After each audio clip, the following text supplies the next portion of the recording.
All right, Islam, and welcome to Sisters Standing on Law. This is your host, Annie L., along with my co-host, RVBey. Islam, peace and love to you all, to all the sisters and the brothers and the family. Yes, Islam. Well, we're standing on those things so fast, and here we are. And how many topics did we talk about before it came that we were going to discuss? So many things going down. I have to say, if you're studying, I'm telling you, if you're studying, you run out of time all the time. I mean, if you just don't never have enough time to study. I mean, not that. What I mean is, I came home this morning and completely forgot that we were supposed to be doing Sisters Standing on Law. Traveling, I got this idea to look up something that I already have on my computer and do some further research. So I got into that from 7 o'clock this morning. I've been researching, downloading, and trying to get it together so that I can print it, so that I can have a hard copy later on, because I have some things I have to do later on, and so all this time I'm studying, gathering the information, putting it into some sort of a format that I can take with me. Completely forgot. Just standing on until about 40 minutes ago. so I have to hurry up and get it together and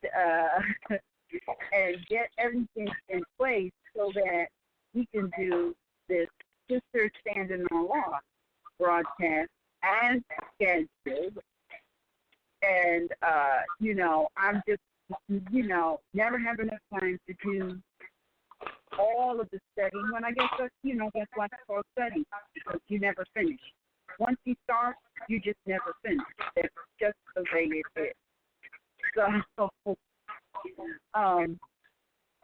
a good thing we had already discussed, but we were going to kind of sort of discuss what we wanted to talk about today on Sister Standing on Law, because if we hadn't talked about it, we'd probably be doing something more on the fly right now. So, let's see, Sister Standing on Law. Today's broadcast, it is entitled, and it's sort of a brain teaser, but not, if you know the science, but it's still something that needs to be put out there. Today's broadcast is entitled, Whose Child is it anyway? Not who it came out of. Where did it come from? The answer is, I've been saying this for some time. And a lot of times they look at me like, it's just the enemy. She just don't like the sun. She always talking down to the sun. Okay, well, this right here I've been saying, and I wasn't the first to say it. Prophet Noble Jewali was the first to say it in the Moorish community. It's scientifically known. Every prophet that has come here knows this truth. But Prophet Noble Jewali said this. He said, within her womb is a nation. She came here with a nation in her womb. So whose child is it anyway? Where did it come from? And what did it came out of? It's all the same answer. It's all the same answer. Now, mother, it is imperative, absolutely imperative, that you get it together. Mothers, you must recognize this so that this issue of what the family unit is on planet Earth can be repaired. The family unit is mother and son. The family unit is mother and son. There is no dimension to call mother, father, child. That's some modern European bullshit. There is no mother, father, child. There is only mother and son. Mother and son. If we can get that into our cranium, mothers, the problem would be solved. Yep. Everybody would know their place, what they're expected to do, because I'm going to tell you right now, I don't give a crap what position you standing in or you think you standing in. All right? At the beginning and the end of the day, the name of the game is protect mother at all costs. Mother at all costs. Protect mother at all costs. Now, that's not happening. It's not happening. Everyone, including mother's sons, is attacking mother today. Everyone. I don't care what you think your intentions are. I had a discussion some time ago with a son who happened to work in one of those institutions where his job was to babysit or pay the children. And I was on the phone with him one day, and he said, I don't understand why these children just can't get it together. Now, this dude is a so-called pastor, Asiatic. He's on the I want to save my people's crusade. See, sometimes people will say stuff, and they will put on this mantle and this image, and so they are all about helping their people when they're really not. They're really not. And they're not helping their people intentionally, which is a bad thing, or unintentionally, which is still a bad thing. I don't understand why these children can't get it together. And I had stopped. I said, hold on. I said, what do you mean, get it together? I said, what if you was removed from the only mother, family unit, people you ever know in your life and was put in a place that you have never been, where you couldn't come and go as you please. You can go to the refrigerator and get a drink of water if you wanted to. You had to ask a complete stranger who you didn't know if you can go and simply get a glass of water. You had no control over where you were getting anything from. Could you get it together as a child? Could you? Now, what's going on today, and I hear these sons, they say it all the time. Mothers, y'all need to pay attention. These sons, oh, we're in this situation because of you, mothers. We sure are. You need to fix it, mothers. Yep, we sure do. So get out the way so that mothers can fix it. And then we got to say to the mothers, y'all need to get off your blasted behind. Because this has gone on for way too long. Way too long. Fully happy when we talk about the sun is moving closer to planet Earth, which means the modern Europeans ain't going to be here much longer. Guess who also ain't going to be here much longer?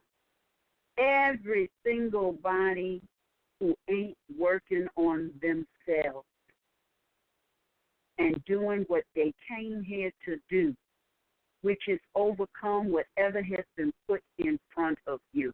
Not whine about it, not cry about it, not put it on somebody else or attempt to, or whine because somebody else is not taking care of it for you. That's not what this dimension is about. This dimension right here is about taking 100% responsibility for where you are and making it what you want. That's it. All you want to do is sit and whine about it in some form or fashion, the universe will be sending the cleanup crew for you. Because that's all you're doing is taking up space and taking up time. And the thing about it is, and I learned this lesson a long time ago, long before I came into this information. Our purpose here in this dimension is to learn our lessons. The universe is always sending us experiences that is designed to prompt us to get up off our behind. And every time you get a prompting from the universe and you do nothing about it, there will be another prompt, and it will be a little bit more severe. And every time you get a prompt, it's going to be more severe and more severe and more severe until you either get up off of your behind or the prompt gets so severe that you're no longer here and got to go and come back. Do it all over again. Years ago, I read a book on reincarnation. I understand the principles of reincarnation. And from what I gather, there's certain things I don't want to come back and repeat. So I will do everything in my power this time around to learn, even if it means I have got to eat crow, which I have done on numerous occasions, and ain't got a problem doing it again if it means I learned my lesson and don't have to come back and do it again. What does all of this have to do with today's lesson? Because this is all about mothers. The things that are going on is all about the mothers who are absolutely asleep in one way or another.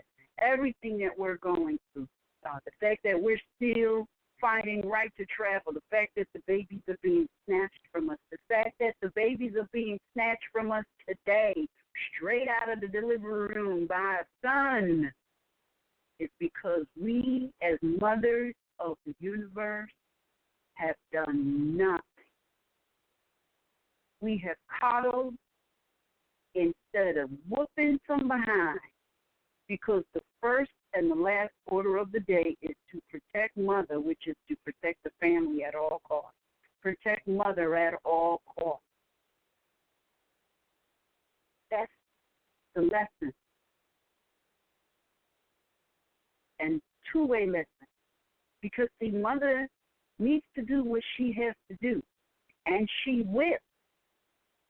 But it would be ever so nice if she had a noble son at her back.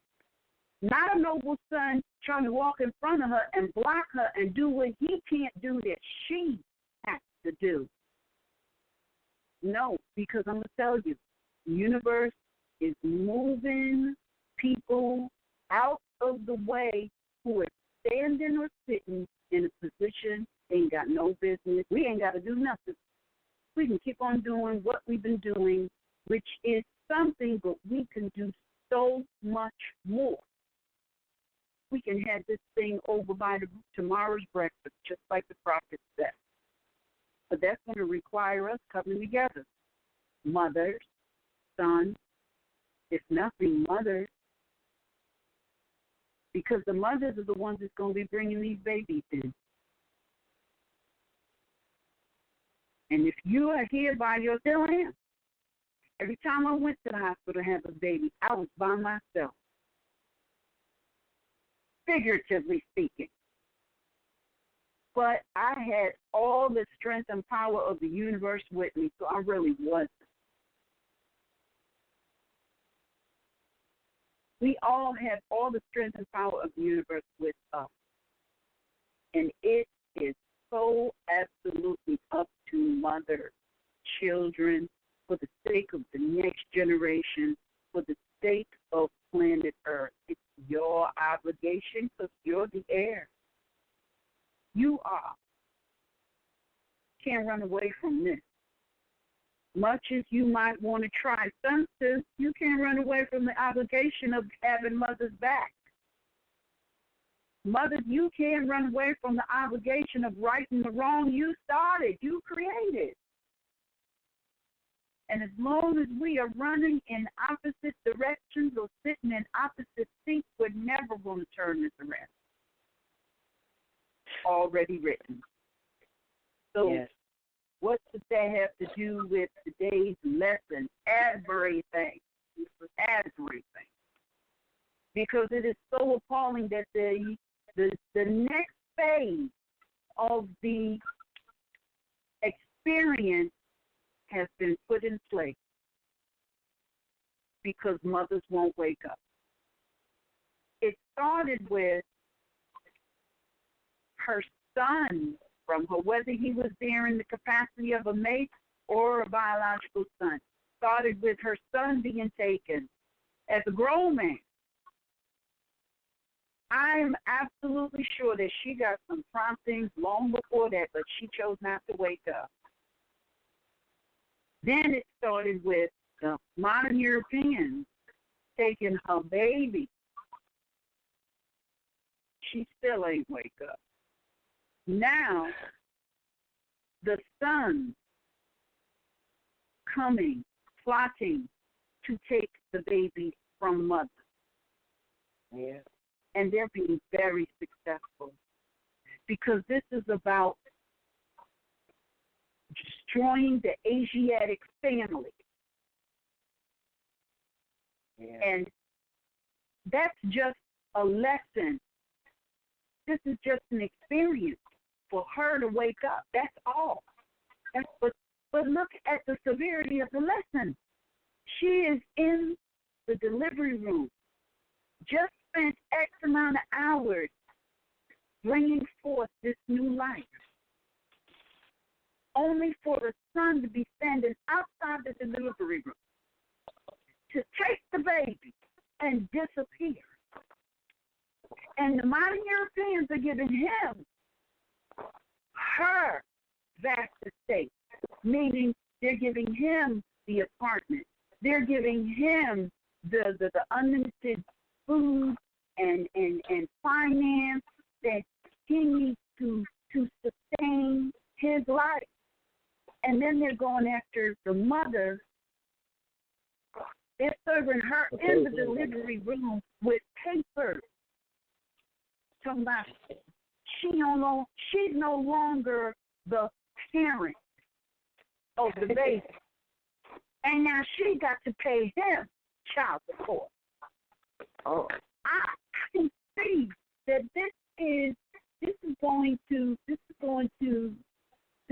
go forward because there's a lot of sons out there that are so angry for one reason or another.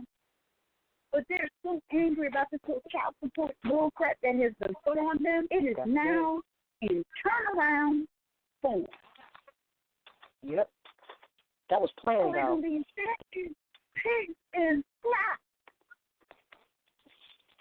Now the shoe's on the other foot. And they're going to be calling, and they're going to be gleeful about it, not realizing that they are participating in destroying the family. Now, I know I hear a lot of them say, that she was doing that to us. She was doing that to us. Now we can do it to her. What goes around comes around, yes. And what's good for the goose ain't always good for the gander. But let me show you. Mother has got to pay for sending the Roman soldiers on her son rather than stand and grab back her inheritance. Oh, yes, she's going to have to pay for that. Yes. But by the same token, son, you're going to have to pay for taking the mother's child. Everybody has to pay. All the checks that have been written must be cashed out. You can't escape it unless you do something that will allow you to rise by grace. Because I'm going to tell you right now, these modern Europeans don't ever do nothing that is in the best interest of the people ever. They never do anything. It's always calculated, and it's always designed to tear down the Asiatic family, to keep the mother and the son at each other's neck. And now they done added another element to it. All because she didn't catch him from the first place. Exactly. She did not do what she needed to do, which is really to learn from your experience and wake up. Everybody is here to learn from the experiences put in front of them. They are not here to be wimpy behind people and run or be scared. Yes, there is an element of fear that's in everybody, but you just don't have to feel the fear and do it anyway, because that's how you overcome. Ain't nobody coming to save you, and you ain't nobody's savior. You're here in this particular dimension. You're here because you got a lesson to learn. You got a lesson to learn. Take your eyes off of everybody else and focus on yourself. Everybody's concerned with everybody, and because of that, nobody is learning their lesson. And meanwhile, we get further and further, because here's the deal. There ain't going to be a lot of people that make this transition. This is going to go down this way because there are people who agreed to play certain roles to help others wake up. So there's certain people that come here and be the villain to help other people wake up. So there's going to be a certain amount of people that go down. That's their experience. That's what they agreed to. But we can lessen those numbers if people would wake up and start focusing on themselves and their lessons and worrying about everybody else. Put your big boy drawers on and your big girl drawers on and do what's got to be done. If that means you got to put in these civil suits, that means you got to pull up your drawers and put in them civil suits. Every single body on planet Earth is being violated. Liberties are being violated every second of every day. Right now, everybody's liberties are being violated. If you have to pay for the resources that are freely coming out of this earth, liberties are being violated. If you have to pay a rent or a mortgage, your liberties are being violated. If you have to pay for the food that freely grows out of this earth, your liberties are being violated. There are things that we need to be researching and investigating and resolving. So before we can even start with those things outside of ourselves, we have to first work on inside of ourselves. Many of us, we function from self. Turn this around. Mothers, y'all need to turn it around, because you get into destructive relationships because you don't like yourself.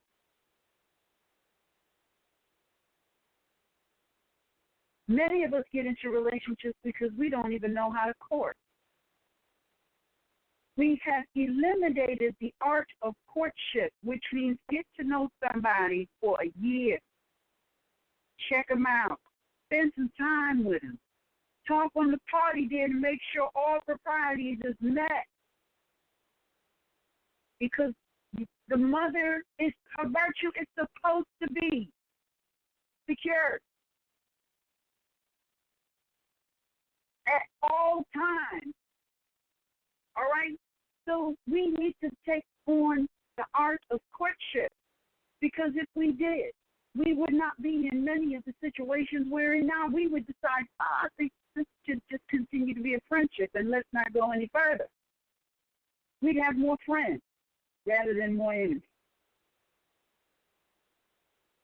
We wouldn't have children born out of what appears to be an accidental happening, sometimes of a one-time nature, sometimes resulting in people you cannot stand. And now you're forced to try and have an interaction with them for a minimum of 18 years. Minimum. That's great. And then we have interactions for a minimum of 18 years, and we are never one time thinking in the best interest of the child. Nobody. Nobody. That's mother's fault. Mothers, y'all got to wake up out of this fog. This ain't about finding a mate. This ain't about finding a soulmate. This ain't about hooking up with nobody. I don't know how we can even think about hooking up with anybody when we haven't even fixed what's wrong within ourselves. People who haven't even fixed what's wrong within themselves is going to hook up and make a third person that ultimately has issues that ain't been fixed within themselves, and this cycle that's perpetuates. And everybody is so caught up in the relationship game that we never once stop to ask ourselves, do I really want to do this?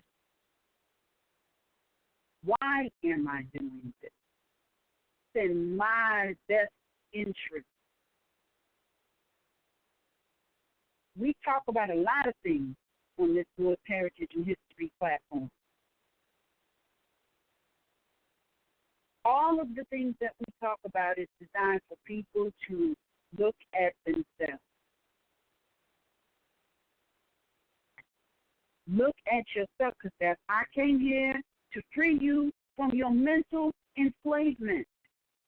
And I can tell from many of the calls that people are just so caught up in ego.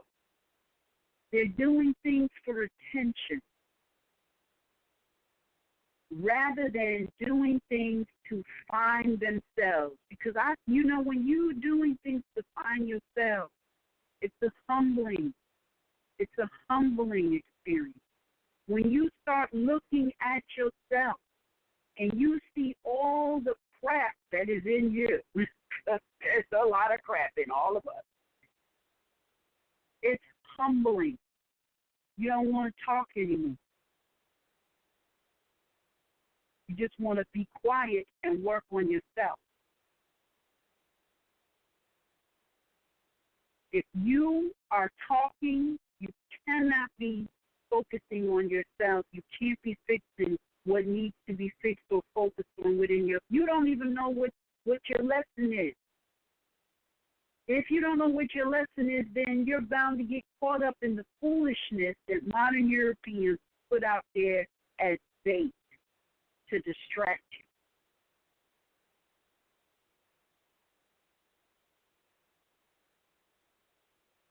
And every piece of bait that they put out there is designed to attack mother in one way or another.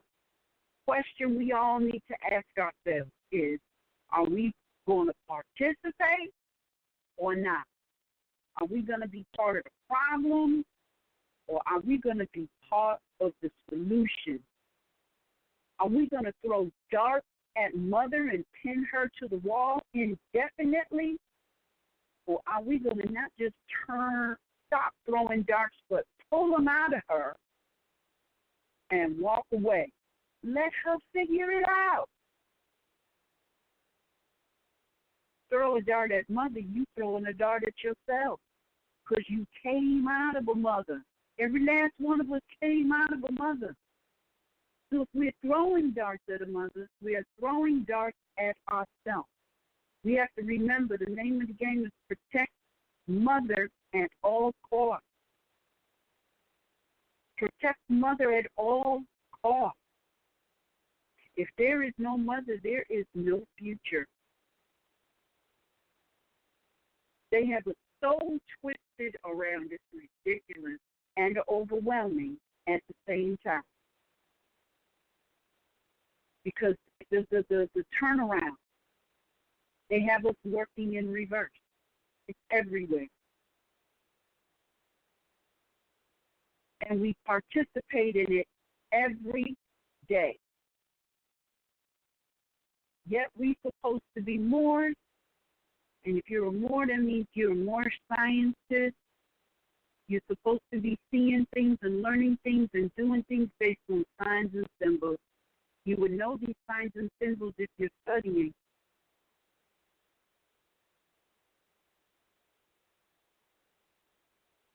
But are we really studying? Or are we just talking? Because you can't study and talk at the same time. Now, I think maybe 2 months ago, we talked about the secret teachings of John. It is all about mother. It's all on mother. But you know what? Mother needs help. By help, I don't mean you need to go yakking in her ear. I mean we need to refrain from, or not refrain. Let me think. I might want to change that word. We need to stop throwing darts at mother so that she can get up doing something. We all need to start reading the secret teachings of John every day so we can be clear, mothers, what you need to be doing, and sons, what this is all about. In addition to that, we need to be reading chapter 1 of the Holy Quran so we can mentally create that space to manifest exactly what we want. I believe, I'm going to replace that word with I know. I know that if we were studying, who have this misconception that being an active Moor is doing something like, you know what? Studying is being an active Moor. That's all there is. Because chapter 1 of the Quran says man is mind. So if you're studying, you're changing your mind and you are creating the world that you want. That's what being an active Moor is. Being an active Moor is not going out there and harassing people. Even right yourself. But you're out there talking to every Tom, Dick, and Harry, Sally, Jane, and Sue. An active Moor is a Moor who is quietly studying all the time to change the information that is in the cranium and works either for or against you every single day based on chapter 1 of the Holy Quran. How can we help mother? By helping ourselves. Take the focus off of, attacking mother and start working on self. Mothers, take your focus off attacking the son and work on changing yourself. As long as we are attacking each other, we are absolutely fulfilling the modern European plan. I'm going to choose not to fulfill that plan. And I'm going to choose to fulfill the plan where my family is united. And I'm going to do everything that I can do by word and deed. And yes, it's going to be a lesson for me too. It's the everyday lesson to speak and study or continue to study so that I can change my mind, so that I can manifest a more peaceful world for myself. And we all wish to do that. We would have a peaceful world because that's what it's all about. Chapter 1 can't lie. Much of the prophecies of the noble Jali have come to fruition. So I'm thinking that the rest will as well. We can help it along if we do what he told us to do 3 times, and that is study, study, study. For the sake of the mothers, for the sake of the next generation, for the sake of planet Earth, we all need to study, study, study. Islam? Wow. Islam, well said. Well said.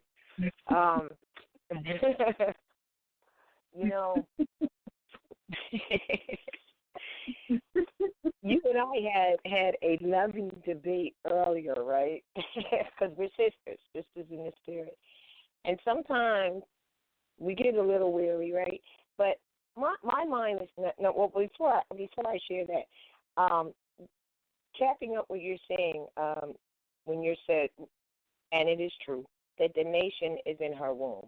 I mean, if people would get that, then they would understand why that to protect the mother at all costs is important. Because that nation, everyone's out there talking about nationhood and nationality and, preserving and protecting and, uplifting the nation, you know what I mean? And the nation's in her womb. So, Ada, it's like Ada, right? And and you were saying that, all of this is because of us not learning our lessons. That's a part of fallen humanity, and the whole thing is to uplift fallen humanity. And you mentioned about the severity of these lessons. That is what is being shown upon us all the time. Times come and, you look and you see what the problems are. But the severity of the lesson has come to the point of what you had just expressed, which really bothers me, bothers you, ought to bother the young who are the mothers to be, has come to the point where these entities outside of the nation in her womb, and outside of the interests of humanity, and outside of family, because that's what government is and nationhood is. It's family. They have erected these services, such as, the different names. They have different alphabet names for family services, DYFS. There's a whole bunch of them, DYC, whatever it is. They're all family services. And it has come to the point where you just said that they are taking the children now directly from the delivery room because it's so easy to do. And it's really because mothers haven't done their duty. You're absolutely correct. And they're taking them, and what they're doing now is they're not directly taking them. See, this is how they think they have clean hands. They're taking them they're allowing the sons who are claiming to be, fathers of the child. Now, it's mama's baby, papa's maybe. That's a rule that must be remained because the baby is hers, period. And they're taking them from the delivery rooms with these propositions of the guy we know in the case, and I'm sure there's many more because this is what's coming on the horizon now. He'll wait. She didn't even know that he has any claim against her or any she doesn't see the animosity, but all women should see the animosity because of the way that our sons treat us. We should see that there's something wrong. And whatever is wrong with the children of the nation is wrong with the mothers. Really, it really is. It's a reflection. And right, and I've always said that you can't talk about what's wrong with the children today. What's wrong with them is what's wrong with the home that they came out of. Now, a lot of people are coming out of foster homes. That's sad. That brings about even more disconnect. So if they can come to delivery room, tapping their feet, just wait, and they already have, I got a claim against her because, she went out last week and drank or something. Whatever it is, I don't even know. I just made that up. It doesn't really matter because it doesn't matter to these minors, these corporate so-called family services that are not your family. That should be the first clue right there. They're not your family. So how do they get to dictate anything? So they're appealing to him, and it's because he's angry. You're right. You said it. Because that whole child support, pick him up any given Friday, you're right. It's come back to bite in the wrong place. Okay? All right? So they use every opportunity to meet their end. So if it's easy for them now to get the so-called father to just write down anything, it doesn't matter whether she really did it or not. Just claim it on her. He's angry, so he does because that's what she did to him. All right, you're right. It comes around. The living room with his little paperwork. We're taking the child from you. You just, like you said, you just had the baby and you didn't even know what was going on. You know what I mean? Or that there was a problem as such, because that is conniving. That is using what these these so-called family services will assist you in being dishonest, and because their point is to take the child, and a lot of that too now is they're giving it to their foster home parents or whatever, and paying their family to take care of your child. They got to keep that going. So this is what the severity of not learning the lessons has come to. And what is that about? Not having knowledge. First thing is, these people are not your family. Hello, they're not your family. Duh. What is this? Family service. And you did maybe, I don't know, 3 or 4 months ago, did a class, I think, in the flesh at New York, and you gave the origin of these family services, and they had nothing to do with us.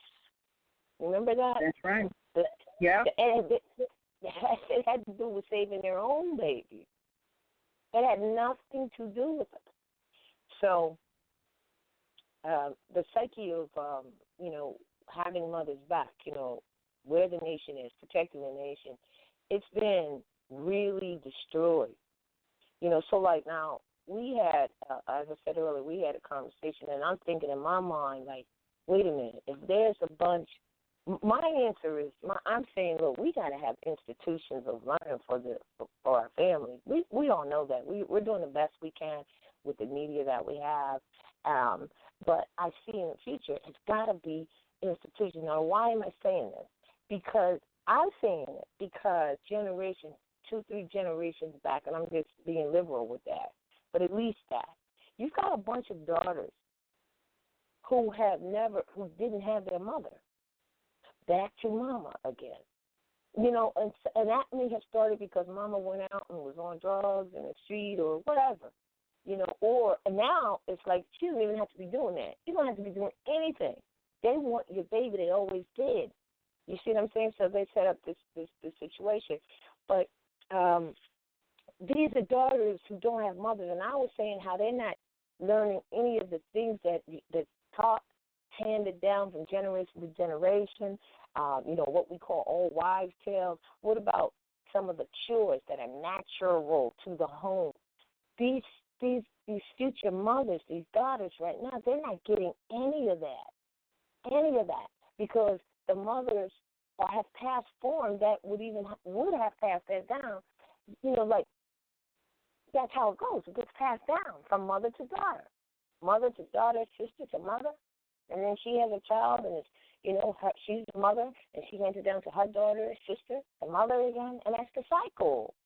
So if they're learning from being raised in foster homes and all kinds of, like you just said, I got to ask permission to get a drink of water or whatever, and a bunch of other things that we haven't even reported on, or because no one speaks, like you said, on what goes on in these foster homes. And we know some horrific things, and then it doesn't matter. The point is the child belongs at home because it is from the home that society is peopled, from the home, what is done at home. So if their home is destroyed because, they weren't with the auntie, they weren't with their mother, not even an aunt, not even a grandma, you know what I'm saying? Like then I'm thinking they're not getting these things.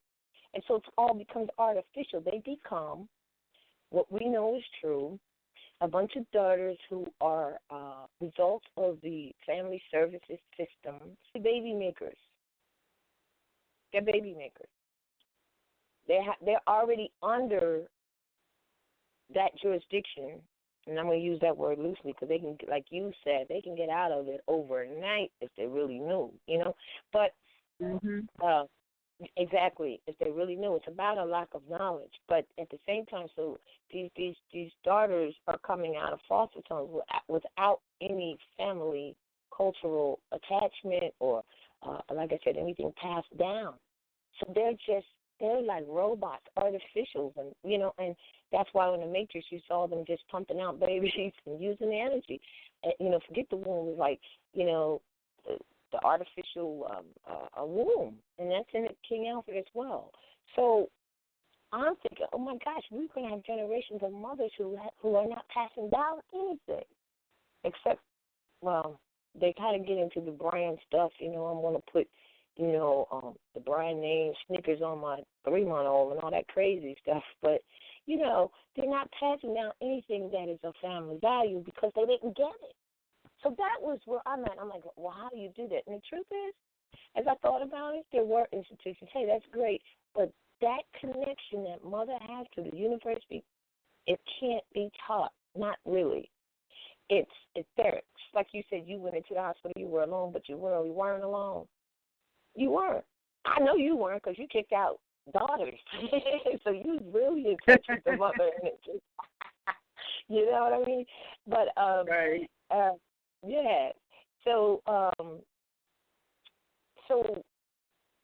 thinking, okay, institutes to teach them because the culture will be gone. Now, you have some people who have classes and they call them the African American culture awareness and, like that, or Black Power or whatever.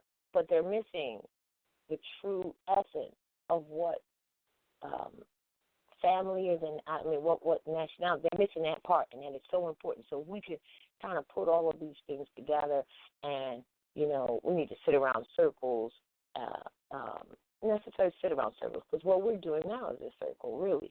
But I'm concerned about these things being passed down.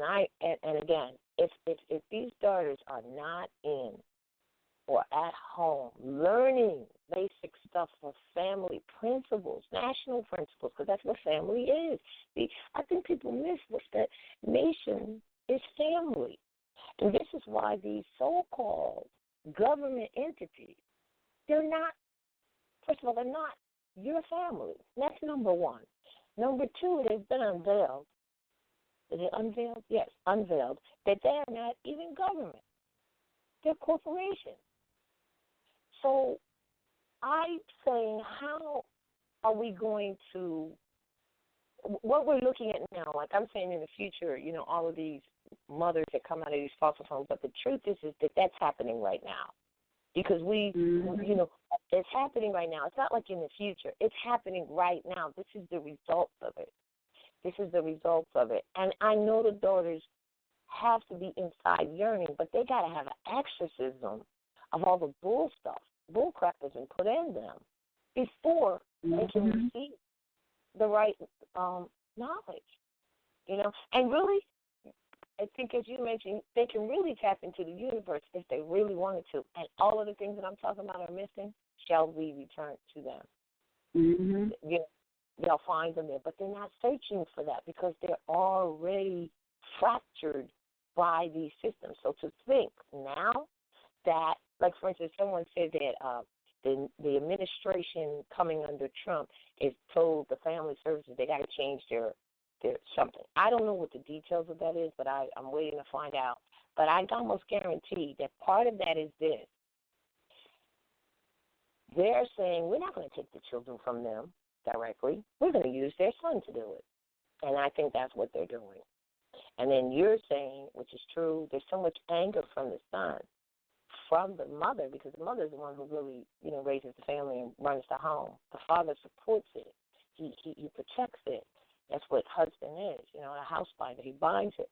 So I think there's so much anger from it that they're going along with it, to get back. But as you stated, because so many people misunderstand when you talk and I talk, and and they take this into this is a fight between the mothers and the sons, and it's so misunderstood. It's not that. Well, if it is, it's because you've allowed someone else to hand you a sword, son, to fight your mom. And mom, mother's fault, has, as you mentioned, when you say you're going to pay for allowing and sending Roman soldiers cloaked as corporations and family service, because all that is municipal crap, okay, to come after your son, for so-called child support, not knowing what true child support really is. Has nothing to do with the finance as much as it has to do with the actual support of the mother and the child. That's who you're protecting. So for allowing that to go down, it hit me when you said it, that, this is the pay for that, so we have a lot of work to do. Yes, Mom. Yes, Mom. Yes, we do. Oh, my goodness. But, while one of the things that we need to do, like right now. We need to learn, and this is not going to happen overnight. How It's to going to love happen in a week. Okay, yes, we got to learn how to love ourselves. Yes, we are going to have to learn to love ourselves, because right now there is, it's a huge self-hate going on. And how do you know this? Because, I said it, I think either Tuesday or Wednesday. How do you know? Because when you have the first look at what people are doing to themselves, that's glaring neon sign. If people are doing things to themselves that, well, let me back up a little bit. We are divine beings. The temple is the body. All right? It is not, and it's a temple because within the body is that spirit self that is talked about in chapter 1. Chapter 1 tells you exactly what the body is. Now, I'm not saying that the body is just, a temple and that you shouldn't have a care for the body. No, because because this body is holding something as precious as your spirit self, that ought to be reason enough that you have a care for the body. That's interesting. So can I just interject this? Well, hold your thought. Like you had mentioned the book of John, and if you read it, this is from the Secret Teachings of Jesus book, and there's like 5 books in there, and I believe Thomas out of there, it says that the spirit animates that body that you're talking about. The spirit, so you got to watch what spirit's from. And the body, that the spirit animates the soul that's in that body, and the body itself can kill the soul because it's cloaked in there. So that just goes right with what you're saying about the body is holding something. That's why it's the body is the temple. First temple is the temple, and they call it the Solomon's temple, which is the code, which is the soul of man's temple, is the body. So the spirit will animate the soul, but the body itself can kill it. Going back to what you're saying about taking care of the body because it's holding something precious. Islam. Yeah. And so now, when we start looking, and that's important to know, because here's the thing, the prophet's been telling you, everybody knows that the Moorish Science Temple has been infiltrated. All right. Now, being that the Moorish Science Temple has been infiltrated, it was infiltrated before the prophet even passed on. It's still infiltrated. How do you know? Because the things that they are supposed to be doing, they're not. All right? Now, and what does that mean? Number one, people are supposed to be learning civics. At the very least, you're supposed to be learning civics. All right? If you're not learning civics, then you can't even talk about history. But, hey, there's no need to even learn it. There's no need to talk about history because that's not even being taught in the temple. They're supposed to be in school. All right? This is what the prophet said. All right? There's not any speaking. But now let's look at what the prophet said. Because the prophet he didn't speak from a low level. I say this all the time. The prophet Noble Drew never spoke from a low place. So when he talks about the knowledge of history, what exactly is he saying? All right? And when he says you're supposed to be industrious Moors, what exactly is he saying? Let's not wallow around in the lower realm and try to answer these questions. Let's rise up to the higher realm and look at these questions, these words this message that the prophet left us. When you move up to the higher realm, the realm of things manifested with the mind, as it is pointed out in chapter 1 of the Holy Quran, divinely prepared by Prophet Noble Drew. All right? He talks about a temple. Is he really this magnificent being that was able to do amazing things? Was he really talking about a brick and mortar building? Where, in what dimension, what realm would we find a brick and mortar building? Would that be the lower realm, or would that be a higher realm? And which one of these is? I've never read anything that the prophet wrote and he was talking or vibrating from a lower realm. So he couldn't have been talking about a brick and mortar building. All right? So now we know he's talking about the true temple, which is the body. And then he says, I'm going to leave the temple doors open long enough to run you in. What was he saying? He's going to leave your mind, a space in your mind open long enough to run you back into your teacher to be yourself. He then says that every temple is supposed to have a school. What was he saying? If the temple is not a brick and mortar being coming from a higher realm place, what is he talking about? Or maybe, who is he talking about? It's her womb. So he's saying her temple is supposed to have a school. Why the hell isn't there a school going on in her damn temple? What's wrong with that? And how can we correct it?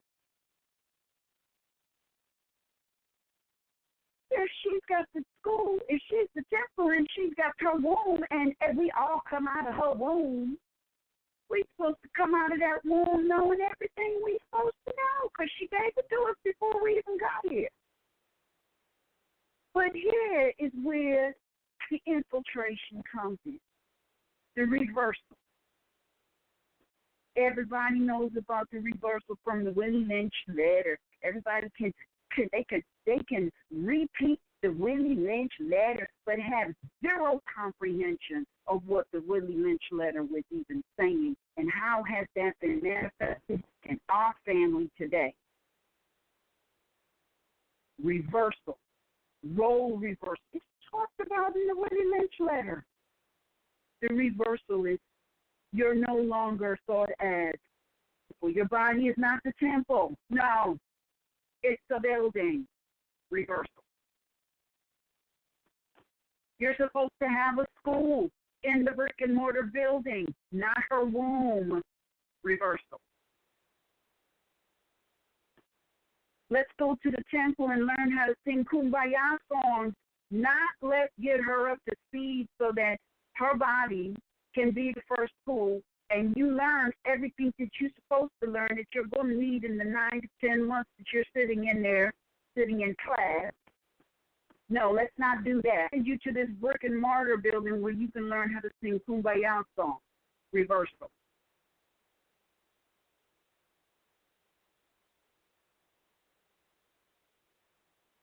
Who is this war against? And who are all the players? And how many of us, knowingly or unknowingly, because we're not studying, therefore we have nothing to think about, participate in the war on mother?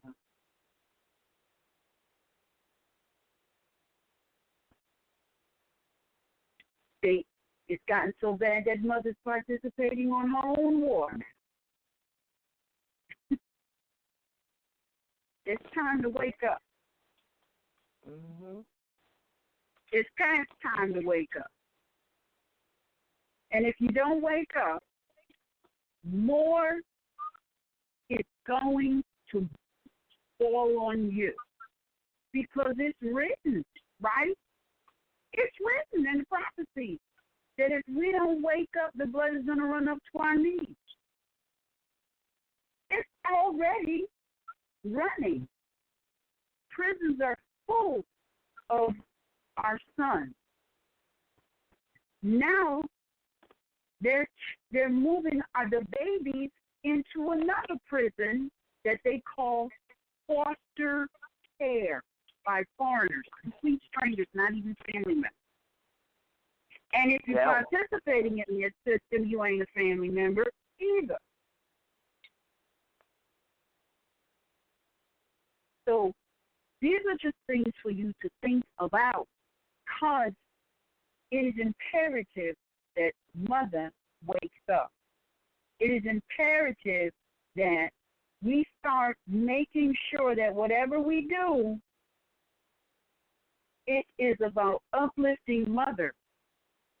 Because unless there is a son somewhere that is carrying the baby in their womb and bringing it forth, she's the one. That's right. That's the first school is the womb. You know, we read, you know, you got modern Europeans reading, and our people, you know, reading the Bible, and they're taking it literal when it was written in simile, metaphor, code. Well, guess what? So is the circle 7. So is much of the work that Prophet Noble Drew Ali brought. So that means that if he wrote it in a code, that means you have to study it and contemplate on it in order to receive, to be gifted, or maybe for you to remember what what's in each and every one of us. What did you say? Are you saying something? No. I'm listening. I'm sorry. Oh. I moved my phone, and it might have made a noise. Go ahead. All right. Yeah. So Prophet Noble Drew Ali ain't giving us nothing that we don't all have. He's attempting to help us. He said, I came to free you from your mental enslavement. So that means that as soon as you take the chain off of your own mind, you will find that, just like Dorothy, you was already home, already had the necessary information you needed to do whatever your mind can conceive. And guess what? You're already doing that, because everything that we experience today, we experience because we manifest it. It is very simple. What might take challenge is to discipline our mind, because we have no control of it. That's why these things can happen. That's why these modern Europeans say no, they can sit back like fat cats. Because as long as we are trying to do things outside of our body, having nothing to do with the disciplining of mind, they will be able to sit in that position, our lives and our children's lives and our children's children's lives, until whenever. Because this is all about us taking back control. And right now, many of us, we give control. We give consenting control, and then we want to have a discussion about jurisdiction. Jurisdiction is not just about being pulled over on the side of the road. Jurisdiction crosses all phases of your life.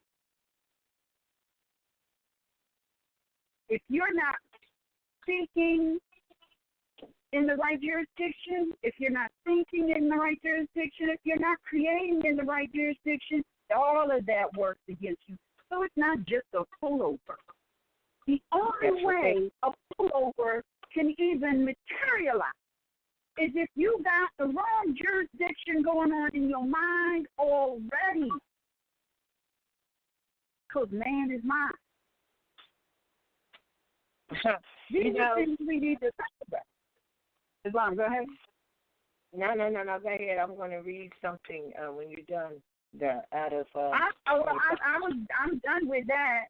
I was just gonna, after this, all we can do is open up the phone lines and listen to what people got to say because it's really nothing more. It's when Prophet, even though what we got today from Prophet Noble Drew Ali is a little bit, it's still enough.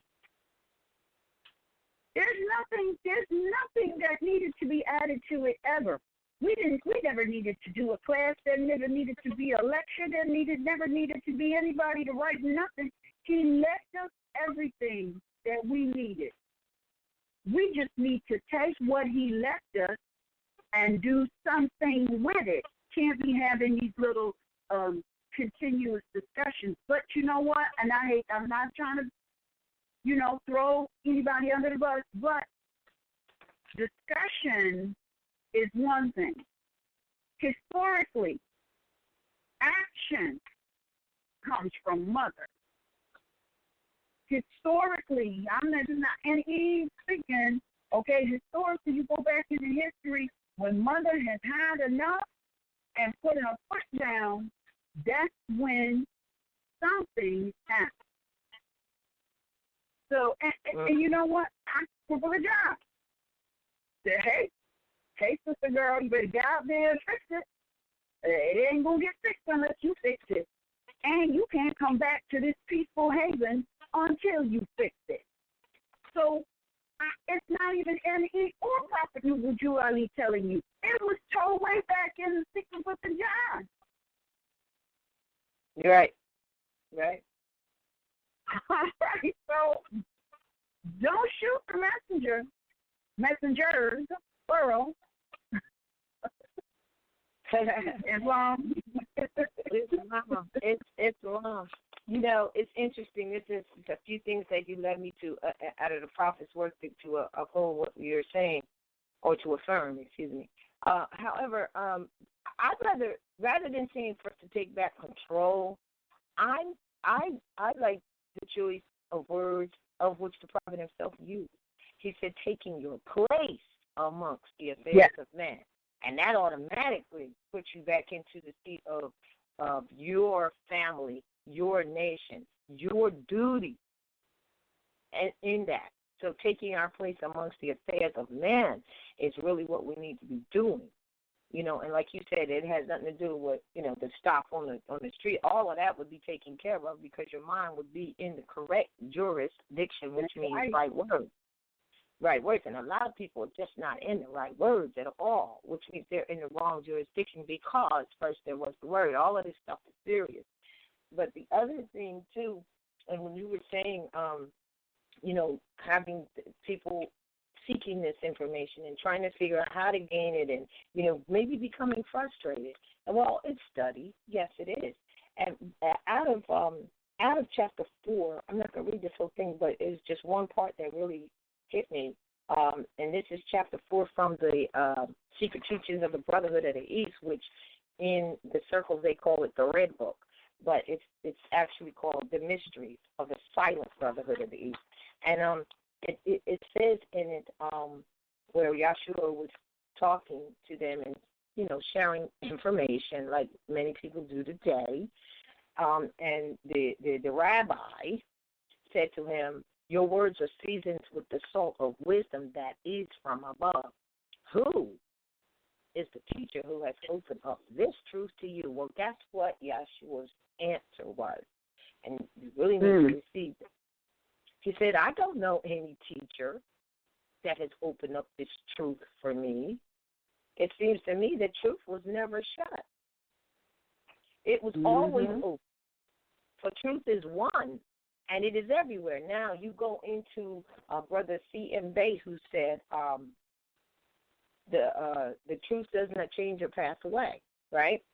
It doesn't. Mm-hmm. This is what you said. What are you talking about? The truth is always there. Because they're saying what you're saying to us right now seems like it's wisdom from above. Well, first of all, what is wisdom? Wisdom is the application of knowledge. That's the only way you're going to gain wisdom is to apply what you know. But if you're not studying, you don't know anything. And because of that lack of knowledge is why you're being perpetrated upon every day, taking total advantage of that. So he says, I don't know. The truth has always been there. And so he says, if we just open up the windows of our mind, the truth will enter. It'll enter in and make herself at home. For truth will find her way through any crevice, any window, and any open door. Now, I hope that statement right there helps a lot of people, all right? Says a little bit of light's coming through, open the window and let it in. So now the people showing that they're still so programmed, which applies to us today, here's the reply. He just said, listen, truth is always there. Just open up the window of your mind, and the truth will enter in and make herself at home. For truth can find her way through any crevice, any window, and any open door. So what is the response? This shows how horribly programmed we are. They say, well, what hand is strong enough to open up the windows and the doors of our minds so the truth can enter in? So, right. So this only shows just how downtrodden we are mentally. That's why the prophet said, I've come to take you out of your mental slavery and to teach you to be yourself. All right. So then Yahshua said, well, and here we go right back to the first principle that the prophet said, is love. He said, well, it seems to me that love, the golden cord that binds all the ones, is strong enough to open any human door. You hear what he said? Any human door is open truth and cause the heart to understand. So, because everybody talks about, I'm not human. Well, if you're in this body and you copulated, you got 2 breasts to feed you and stuff, then we are in the human form. And now the story of why we're in this human form and what that lessons that you're talking about, all right, now you got to go read the book of John, all right, because that explains to you what happened. And really what happened was Mother did it. Mother had a lot to do with that, and that deals with us today. Not having children without knowledge of exactly what we're doing, without knowledge of the universal energies. So that goes back to astrology, as a matter of fact, or astrologics, or the effects of astronomy, the locations of the planets and the energies that are emitted at that time. So without having knowledge of those things, without having knowledge of the elements for elementary schools, such as the fire, air, earth, and water. Without knowledge today, you can build something, honey, but what you're building could be monstrous because you're not even aware of what you are doing at that time, not even aware of the elements, not even aware of the energy. This is real fact. So true family planning is having knowledge of the universe and the energies thereof, and that's just a fact. That's just a fact. So that brought me to that. Now, the other thing was, the last thing I'm going to read is the plea to the nation, and you don't know why, because he was really talking to the one. The mother. That's a fact, Jack. That's who he was talking to. But before I do that, now I haven't really read this chapter 10. This is after it was known, where you read where we are today as well, where the 7 sages meet, and they met in silence for 7 days. And that's really just the planetary energies lining up, saying what? They lined up to see where the race was. There's only one race, just different nationalities. At this point, the 7 sages met. Hold on, let me just tell you why. You can read this yourself, but I'm just going to tell you why and what's happening now. Let me just find that chapter real quick, because this is the one that also tells you that these preachers, prophet said in himself, he said preachers, lawyers, scribes, doctors, they're all useless cumbersomes of the earth. They're not even useful. Now we know that because, for instance, they don't even use lawyer anymore. They use attorney. Why? Because they're coming from a corporate position, and an attorney can only speak for courts or corporations, period. So that's why attorney can't speak for you. And you know I got to interject this at this time because we were going to have this discussion, but I just got to interject it. So if there's any sisters out there that are calling themselves attorneys, they really should be smacked up, but not really, because that is their choice. So what do you do when you see that and you see them speaking and talking about, national principles don't mean anything in the coming year, in the coming 2017? All that sister is telling you is that she has decided to be on that side. That is it, and that is all. That does not change what an attorney is. It does not change what an attorney speaks for, and it only tells you that this person has chosen to be that. That's it. So when you hear that, then you know, all right, that they chose to be on that side. And they talk about how they're going to change the laws. Well, Moors, you would have to be really unstudied to know that cannot occur. But so many people, they are studying, and they're studying the corporations' policies, procedures, and statutes. And so because they know that we are so uneducated, unknowing, they'll tell you that statute is a law. And then the crazier part of that, the saddest part of that, is that we don't defend the law. We don't say, oh, no, it isn't. We don't come back with the counter on that. We don't. We just say, well, they told me that, they created this rule number whatever, or statute number whatever, and that's the way no, that's the way they're doing it. That has nothing to do with you. They're operating on your ancestral estate. You're the national up in here, not them. They're quasi-national, and they're corporate or subject citizens, which is what all corporations are. They're subject. So whatever they come out with does not apply to you. When are we going to get that? And if we did, that's when the stuff would be over, like overnight. He says the reason that they met, hold on, just give me a second. The 7 sages met to see. Since time began, but 7 sages lived. At the first of every age, the sages meet to note the course of nations and people, tribes, and tongues, to note how far towards what? Towards justice and love the race has gone. To formulate codes of law, religious postulates, and plans of rule best suited to the coming age. And let me tell you something, this stuff that's been going on is not best suited for you. That should be real clear. So they met, and when they finished meeting, what they really came up with is that, wow, we need new garbs of justice, mercy, and love, that they may hide their nakedness. That means your ass is out. You don't even know it. Walking around talking about stuff that is not law, thinking that it is, you're naked. That's what you are, all right? You're naked. So this stuff is coded. You got to know what it means. So to hide your nakedness when the light shines of the coming days, the light's shining on you. That's happening right now. You know that, right? The light is shining on everybody. People are just willfully, without knowledge, though,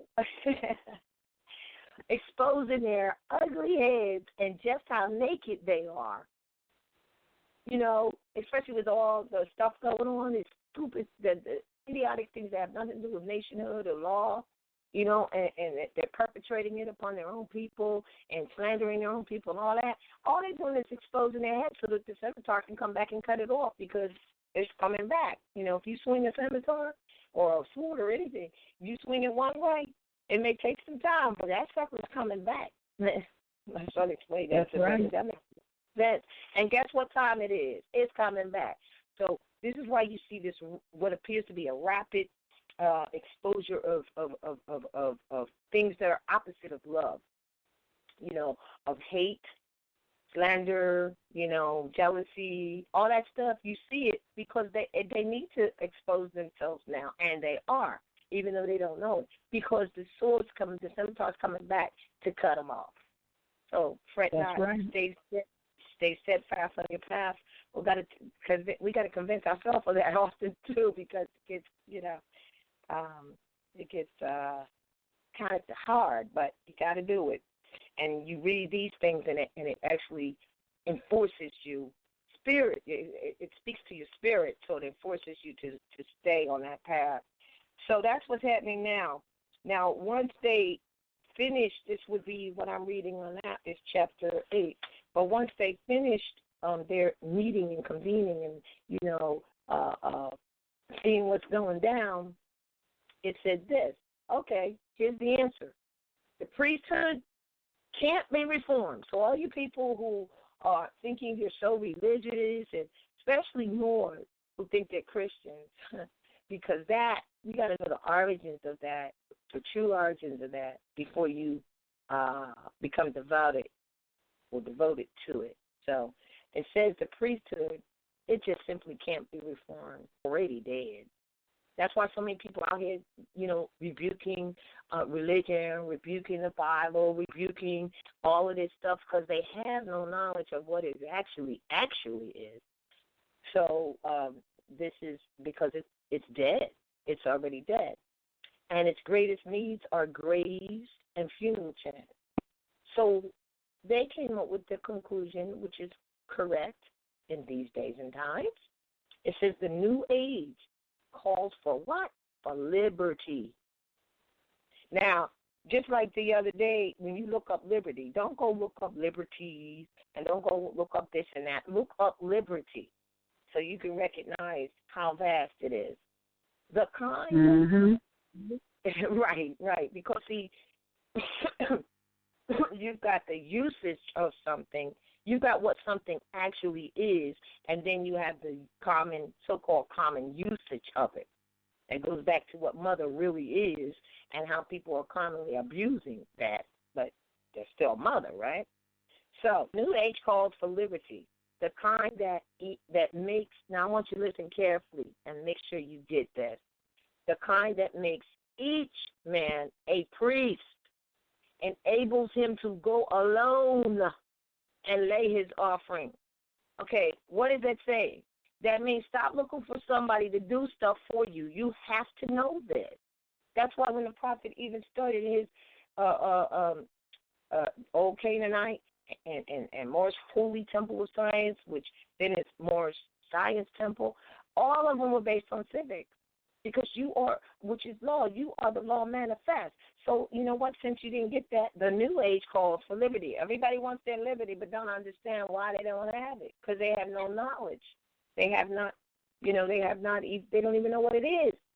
So it says this is the liberty that this New Age is calling for, is the kind that makes each one a priest. You have to know this. That's all that is being said. How can you know when someone's violated the law against you when you don't even know what it is, or that it's you? So it also goes to say, this is the conclusion.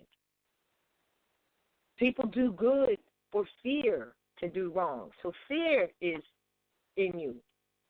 Oh, they made a statute that said Baza, you think it's a law that said Bazi Boo. I'm not gonna go there. No. You're fearing that which isn't even real. It's not even real.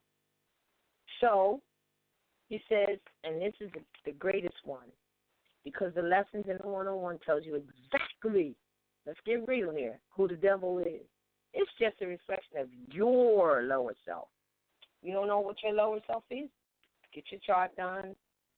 See what the aspects are that are unfavorable aspects. Then what house it's in and how that affects your life and what the energy of that particular unfavorable aspect, Saturn versus Mars or whatever it is, or opposing or squared or whatever, then you see what house of your life it's in.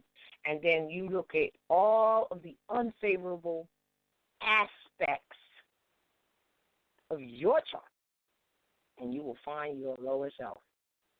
That's how you know. So, the devil is really, there's no such thing. It's your lower self. So it says in this conclusion, the devil is the greatest power in our land. And though he is a myth, why is he a myth? Because it's you. Well, you think it's some other thing, right? So, or being with red horns and, whatever. So let me read that again. The devil is the greatest power in our land. And though a myth, he dandles on his knees both the youth and the aged. So for generations we have gone without knowing what we're supposed to know. All right? Yeah. So the fear of evil is a myth. The fear of this was said. Right?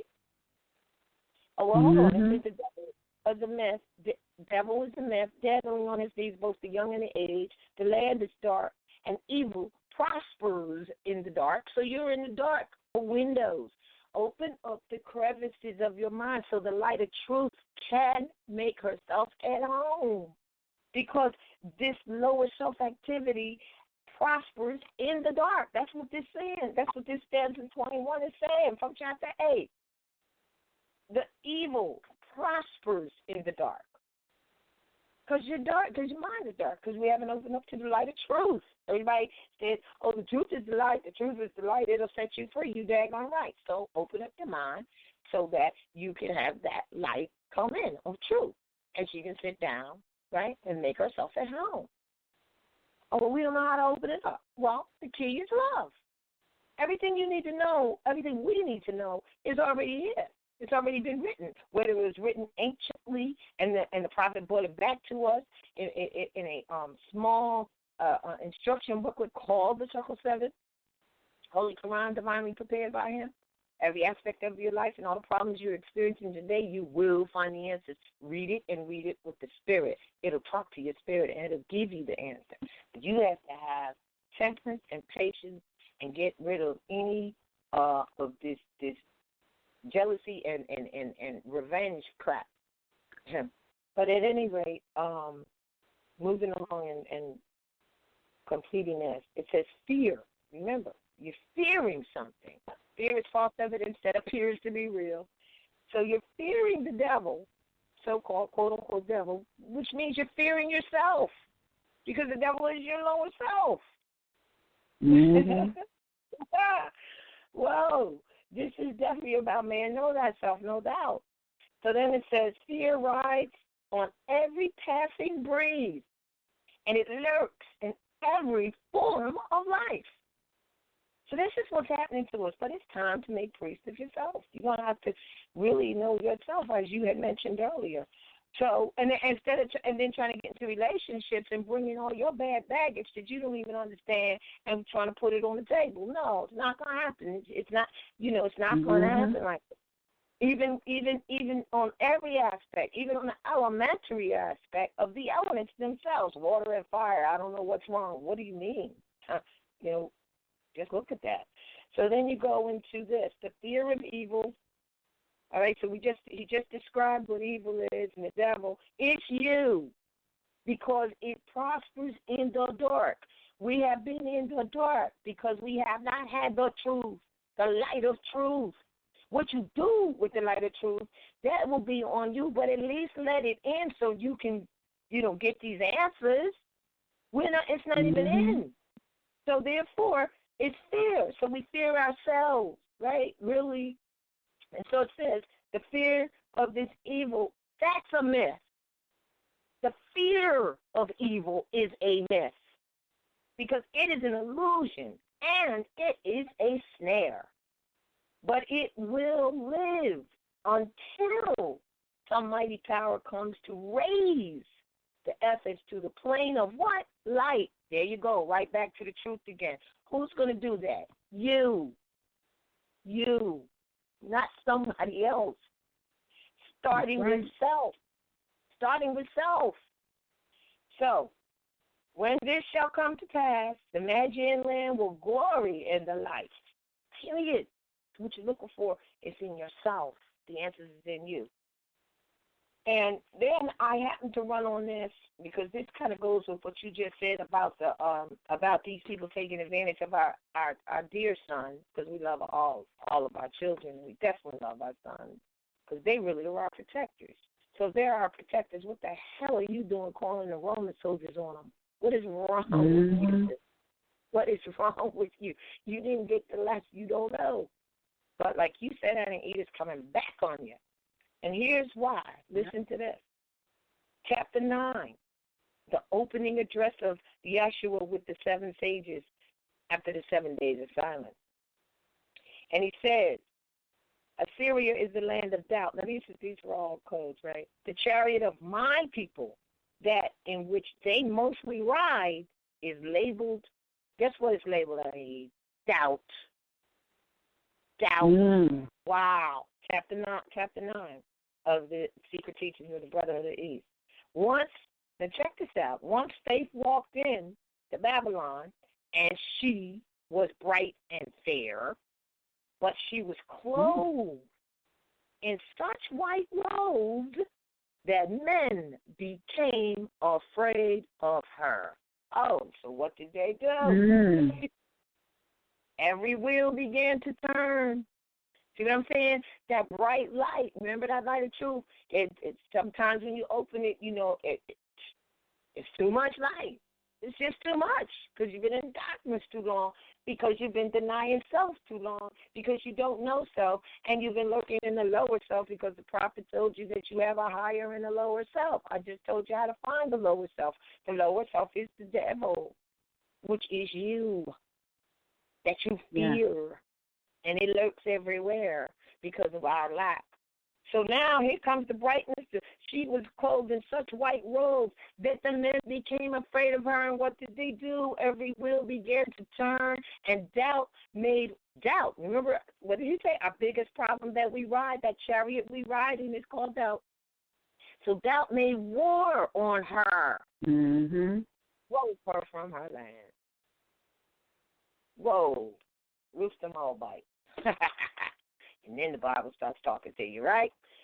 And then the Bible starts talking to you about the Moabite, which is in there, and you know it is one of the oldest nations, but they drove her from her land. But then what does it say? It says, my people, I hold my hand out all day long for hard-hearted and rebellious people. And I just gave you some things as to why we're this way, because we refuse, really, to know self and to be self. I hold my hand out all day long for hard-hearted and rebellious people, and they are not called by my name. That's right, because people want to call themselves everything else, right, except for what their mama is. That's the son of the Moabite, Ruth, your roots, all right? It says, I hold it out all day long to a people who are hard-hearted and rebellious and are not called by my name. When they refrain from their sinful ways, and it is a sin to lack knowledge, because that's what they're talking about, especially knowledge of your own roots, which is your mama, which is Ruth the Moabite, your own mama, okay, and your own history and your own heritage, okay? But as soon as they refrain from their sinful ways, lack of knowledge, then we'll hear from heaven, which is the haven of the mind. And heaven is not a place except what's in your mind. And will heal their what? Their land. Their land. That's what the Bible says. All the Bible says out there who think you know the Bible and you know whatever. It's in there. Okay? It's in Isaiah. It's just when they refrain from their sinful ways, which we're telling you is lack of knowledge. And then we just told you that they drove faith and the light and the truth out of the land because the light was so bright. But when you get that and allow the truth of light to come in, then your land will be healed, because the land is what feeds you. And your duty, the trust, everybody going around writing up a trust involved, when they don't even know that the trust is that they're the trustees, spiritually and physically, of the land the earth and the resources of the earth. But you drove mama from the land. And you extracted yourself from the whole roots. And then you have the nerve. We have the nerve to be hard-hearted and rebellious and don't even want to receive the light. But it's all telling you. Just open up your mind. Let her come in and sit. I thought that was interesting. Lastly, and then let's see if you have a comment. This is very, very, very, very, very short reading in the Moorish literature, or what some people call, oh God, what's the name of the newspaper? What's the name of the newspaper that the prophet had? I can't believe it's slipping my mind. Oh, mine. Say that again? The name of the newspaper. That the prophet had. The name of the newspaper that the prophet had out. Okay, let me. Oh my goodness. Oh my gosh. Because some people call, like, the Moorish literature is really a compilation of things that were published in the Moorish newspaper when the prophet was here. But it actually is. So they're already published. There's not no secret. When you go to read religious controversy, when you go to read caveat emptor, well, he made a plea called Prophet Makes Plea to Nation. Now, the first thing we need you to do, and we have said this before, this is written to women because the women have the nation in their womb. That is the nation. That is the nation, brothers and sisters. That is the nation, sons and fathers. That is the nation's mothers and daughters. It's in her womb. That's where the nation is. That's what is to be protected if you're not protecting her. And we already said why. We know why. Because she didn't protect you. But she was drove out of the land because of the brightness of the light, because so many people started dangling with their lower self. Yeah, that devil they call this the lower self. But anyway, this is a plea to the nation. And, it was called the Moorish Guide. I knew it was coming to me, but I couldn't move forward. So sometimes this Moorish literature booklet will be called the Moorish Guide because the newspaper that was out when he was here was called the Moorish Guide. So they're one and the same in that respect. And the compilation of writings were what was published, the Moorish Guide. I have the one of the original booklets that I keep really protected. I think I let my son read it, so I don't have it. But in the inside of it, it says in it that it was published. These are writings that were published in the Moorish Guide during the 20s, I think 29s to 30s, right before he passed. So at any rate, it says here, our divine and national movement stands for this is to all sisters. Our divine and national movement stands for the specific grand principles of love, truth, peace, freedom, and justice. And I, the prophet, am applying to all loyal, faithful Moors, comma. Let's stop right there. All loyal, faithful Moors, comma. Then he says members, comma. Those are two separate things. You could be a loyal, faithful Moor, but it doesn't mean that you necessarily are a member of the temple. And then he says that to all loyal, faithful Moors, comma, to members, commas, and to the American citizen to help me in my great uplifting act of uplifting fallen humanity amongst the what? Asiatic race and nation. Hello. Has nothing to do with a quasi-national domicile called, a Texas state or New Jersey state or Republic state. Understand, it said nation. And all of them are quasi-national domiciles, not national domiciles. All right. For I have suffered much and severely in the past the misunderstanding of what this movement is really dedicated to. And Annie, you brought that out earlier when you said, look, it's a civic organization. Why are y'all erasing that part of it? Well, we know why, because of the infiltration. And so at this point, I have to say the only MST evaded I would even tell anyone to be a part of, and this is just where I am until otherwise proven by anyone else other than the Canaan Land Temple, which is in Canaan Land, called Canada today, but Canaan Land in Cujo is the Grand Sheik there. That's the only one, and we have on the site where you could just join that and become an honorary member and kill all the noise about Like save yourself all the headache.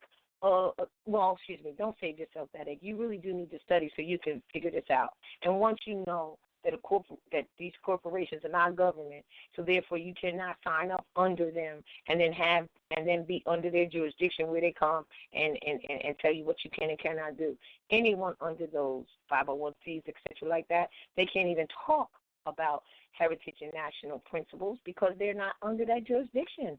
They're under the jurisdiction of the corporation. That's the way they want to hear you talk. So if you sign up and get their authority, you are not even allowed to speak that way. So that should be the answer to our people as to why many of these temples that are under that can't help you because they are forbidden to by who they have reached out to be under jurisdiction for.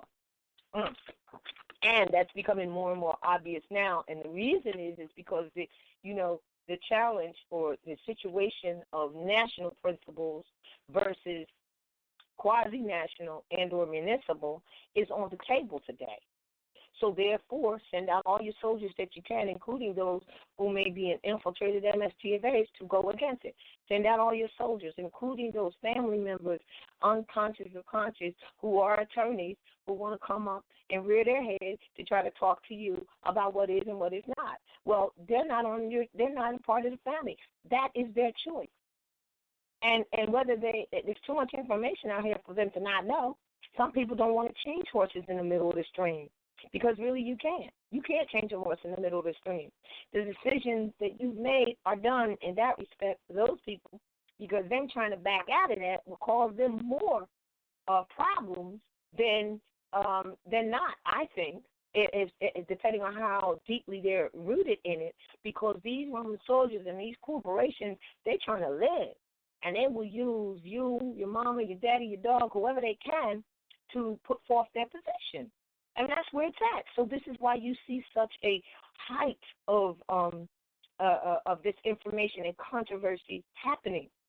This is why. But even if you study the prophet's work, he already told you about the religious controversy because they throw that in too. Oh, well, the Moorish Science Temple, that's just a religion. No, you got to understand what religion really is. If you don't know what religion really is, you can't make that statement, nor should you or anyone believe that statement till you have knowledge of what religion really is. Then you can know where to put or how to compute these things. But you want to really know religious controversy. It's in there. And although the sun hangs at high noon, they comprehend it not. You know what I'm saying? Like, without that knowledge, you can't even decide. So it's crazy. And they're sending out soldiers that look like you, that if you really look, they're vested there, and they're doing the work. In their mind, they're saving their job. Their job. That's what they're doing. And that's another thing. People will think that in order to be a Moor, you're not supposed to have a job with a corporation. You can have a job with a corporation if you choose to. Why that has been said, I don't know. I mean, I do get that the prophet said we should be industrious Moors and we should be able to do our own thing, and I do see how we can when we realize that it has nothing to do with the authority of, corporations that call themselves government. You don't need to go get a license from them and all that kind of stuff like that. However, now you look at that, say you accept that as a fact. Now you need to know how to navigate around those things or with those things. The other thing you need to know, because you didn't learn, is how, like a lot of people say, how to do business properly. Well, what does that mean? It means how to trade, be a merchant. Because all you can do is sell a service or a product. That's it and that's all. There is nothing else to sell, a service or a product. So we're talking about the integrity of our people learning how to do that. And, yeah, many might not know that because they were never trained that way to do it without permission and following guidelines and paying taxes or I don't even want to call them taxes, giving portions or having someone in their pocket. So the more you make, the more they take. Because you agreed to that. Just that simple. So not having knowledge of that is what causes the now problem that, I can sell my product or service without, their permission. Yep. Do you know how? Nope. You know, you even got people saying they're doing international trade. Well, I only know one or two people that I know that are really doing international trade. But the truth is, you got to be a national first in order to do international anything. That's just common sense. You're not doing international nothing unless you first are national. Now, you don't need to go across the seas to do that because you could just sell to each other or trade with each other. You just did national trade and international because if you're a national, it deals with international. So you could be standing right here and do national trade, be doing international trade or business like that. You know, got to understand that. So now he says, it is the great, so he says, to uplift in the fallen humanity among the Asiatic race and nation, for I have suffered much severely in the past through misunderstanding of what the movement was dedicated to. It is dedicated to the nation, and the nation is in her womb. It is the great God Allah alone that guides the destiny of the divine and national movement. I know all true American citizens are identified by national descent name to answer up to and apply to the free national constitution of the United States of America. So you got to know where you are in that.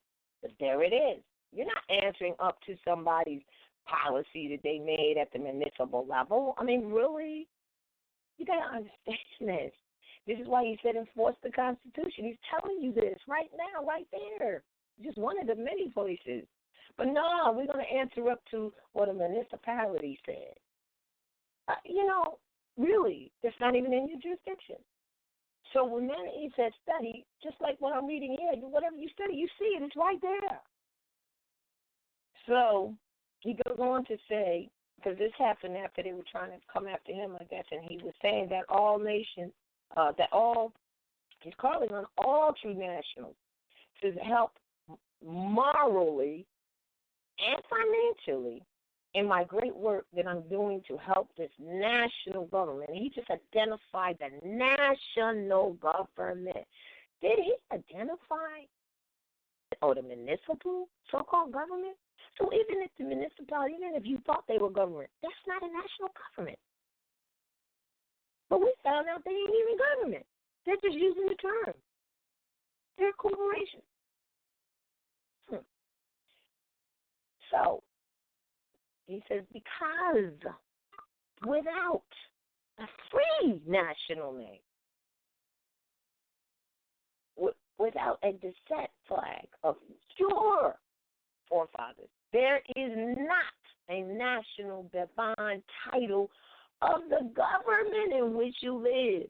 When you go down to that municipality, do they have a national flag? No.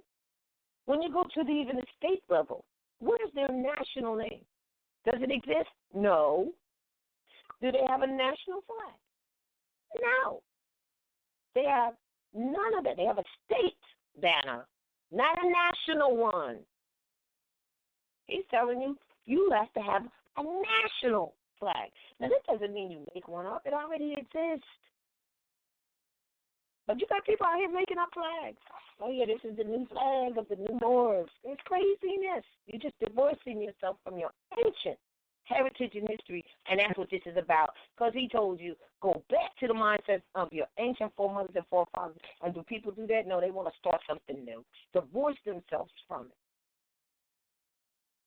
So it says this is from you, true and divine prophet, unto all Americans and to foreign sympathizers. Islam.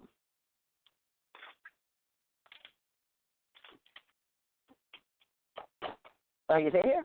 Or are you talking without the mic on? No, I'm not. I was trying to unmute my phone. Yeah. What's up? Islam. Yeah.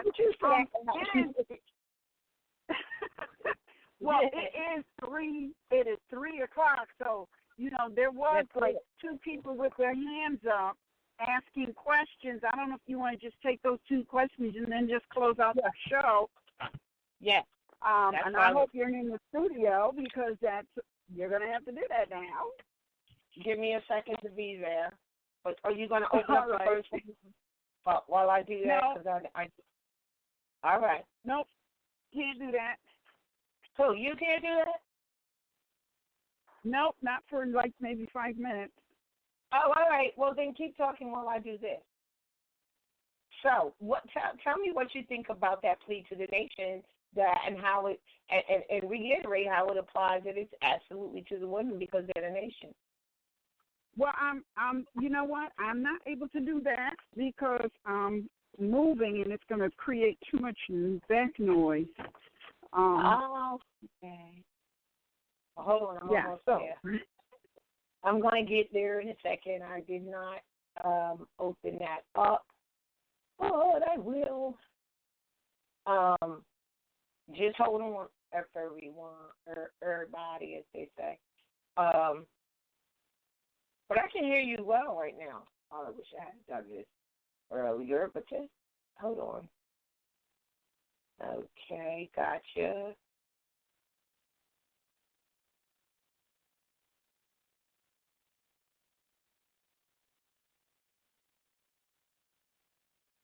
And we are still here, everyone, and I'm going to, all right, I am here now.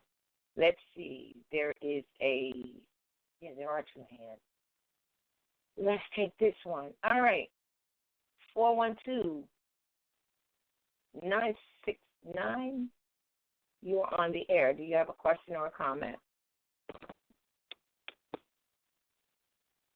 412? Oh, here it goes. Can you hear me now? I apologize. That was on me. My machine was taking a Okay. 412-969. We can hear you now, so if you would go ahead and repeat your question, Islam comment. family, this is Energy L. Out of North Maximum. Appreciate this class today and listening to everything that the mothers had to say. More or less constantly reiterates that which I've been learning for quite some time, since the early 90s, I must say. Before I even learned that I was a Moor, the Most High was working on me as far as my spiritual side or my spirit self, and making sure I tap into my love self and learning how to love instead of hate well before I learned about Noble Drew Ali. So when it came time for that information, or as it was stated, the light, shining through, my doors were wide open and ready to take it all in. And I'm just so grateful to hear, how the class went today, because it was just point after point after point after point after point after point, just my own journey. And I know I'm just focusing mainly on myself, and in doing so, I know I'm a benefit to my nation, starting with just my small little government, i.e. my daughter and sons and my mom, and just doing what we do to just, handle our affairs and being cognizant of what's really going on. Got a grandbaby that just came in on December 25th, and I was there as counsel to keep him from being devoured, as the dragon was waiting, like in Revelation, and made sure that they got nothing from him. And, that daughter is seeking, counsel from me versus her own mother, because she realizes that her mom is still asleep. Love her nonetheless.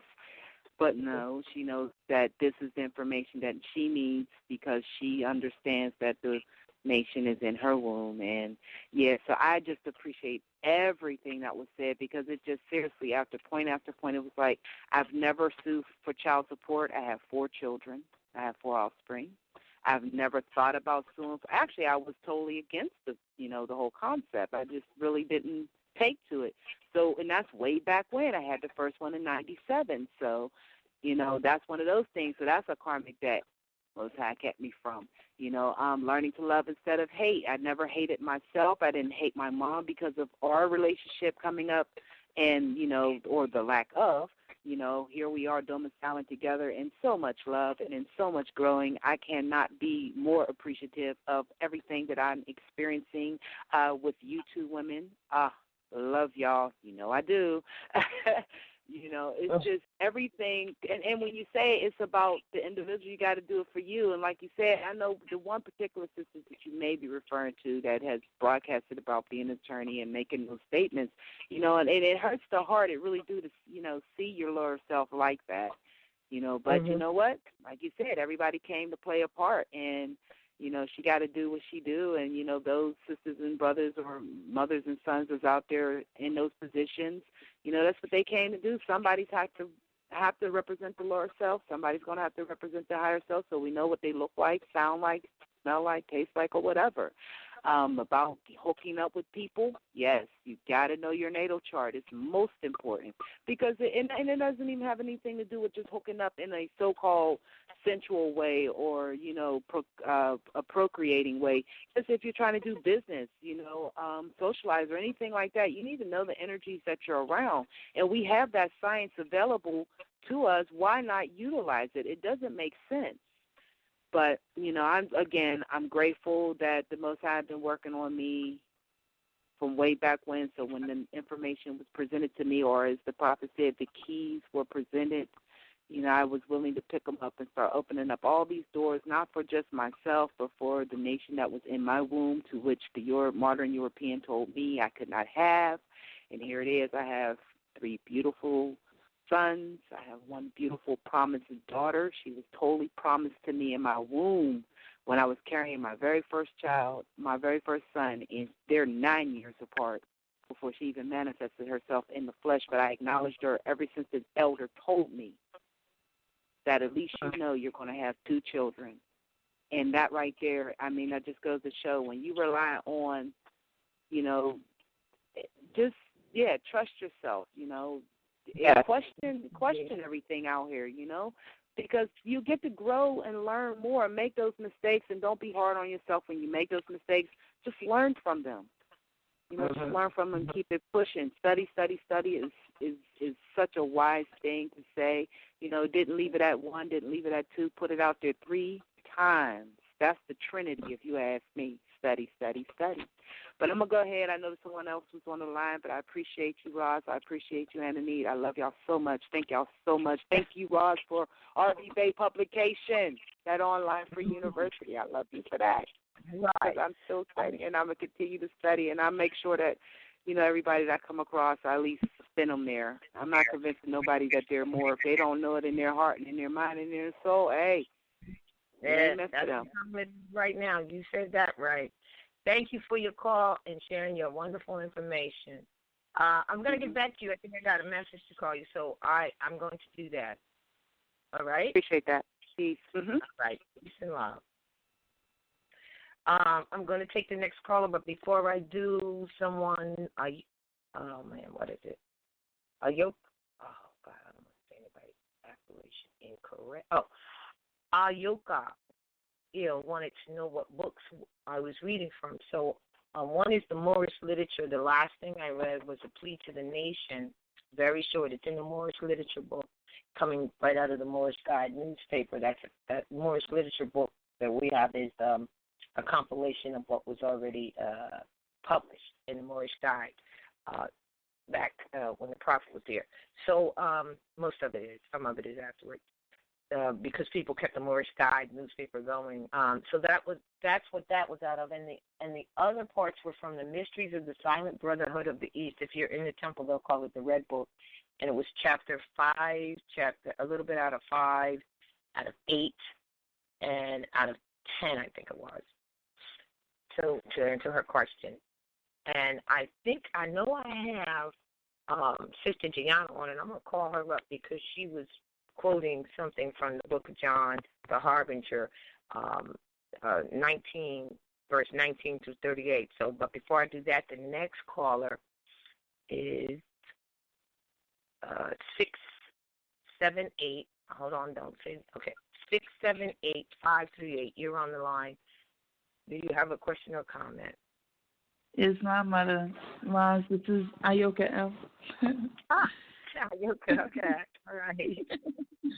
It's good to hear from you. I don't log on often, but I had a chance to do it today. And what you all were explaining earlier in the conversation is exactly what I'm experiencing.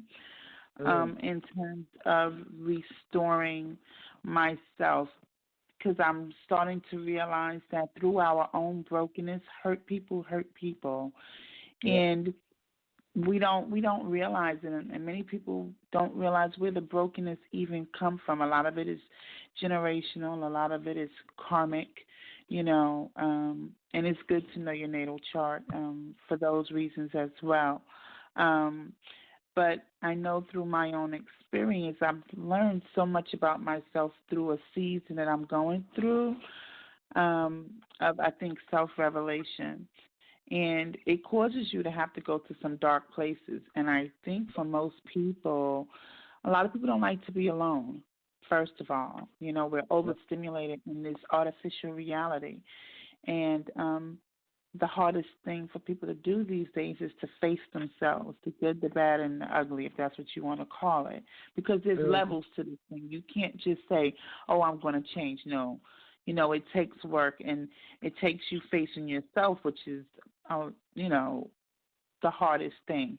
Because most people have become comfortable in walking in this life of a lie that they've created for themselves based on indoctrination, belief systems, and expectations of other people. So through that, we have put on like these layers and layers and layers of these expectations and belief systems, and we are no longer who we came here to be, because when we were born, we were preloaded with everything that we needed to fulfill our purpose.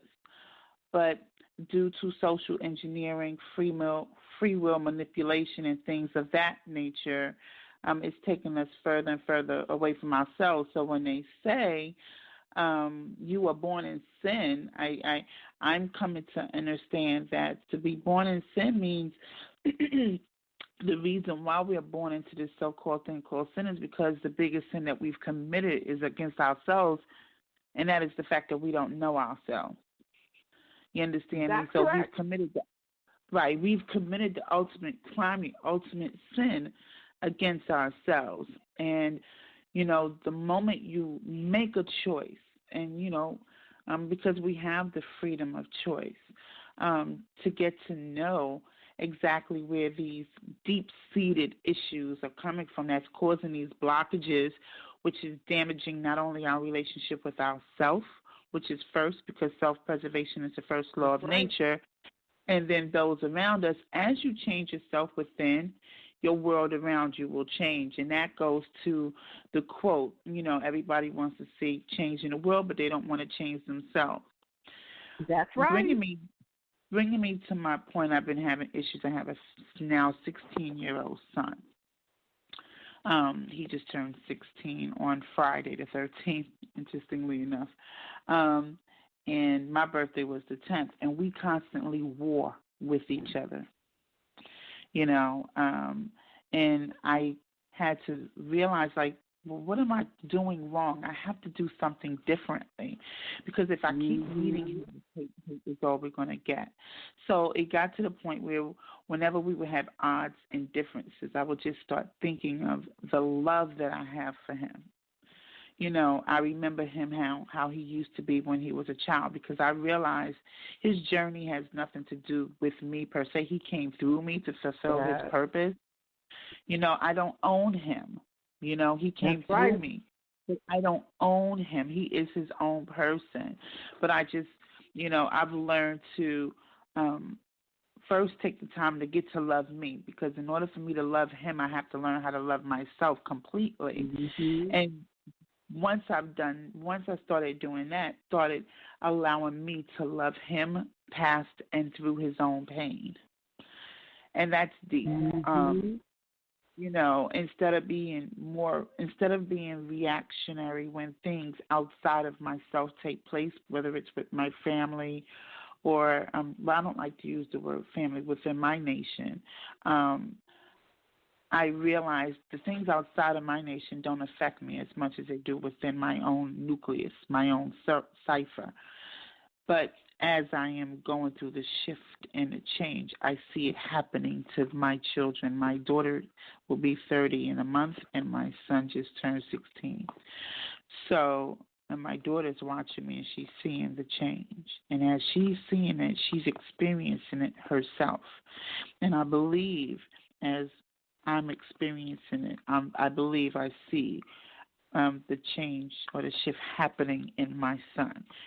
You know, it takes a lot of work, a lot of dedication. And then I know you say study, study, study. And I know for me, before I turned 40, I kept feeling something within myself, like a breakthrough was happening.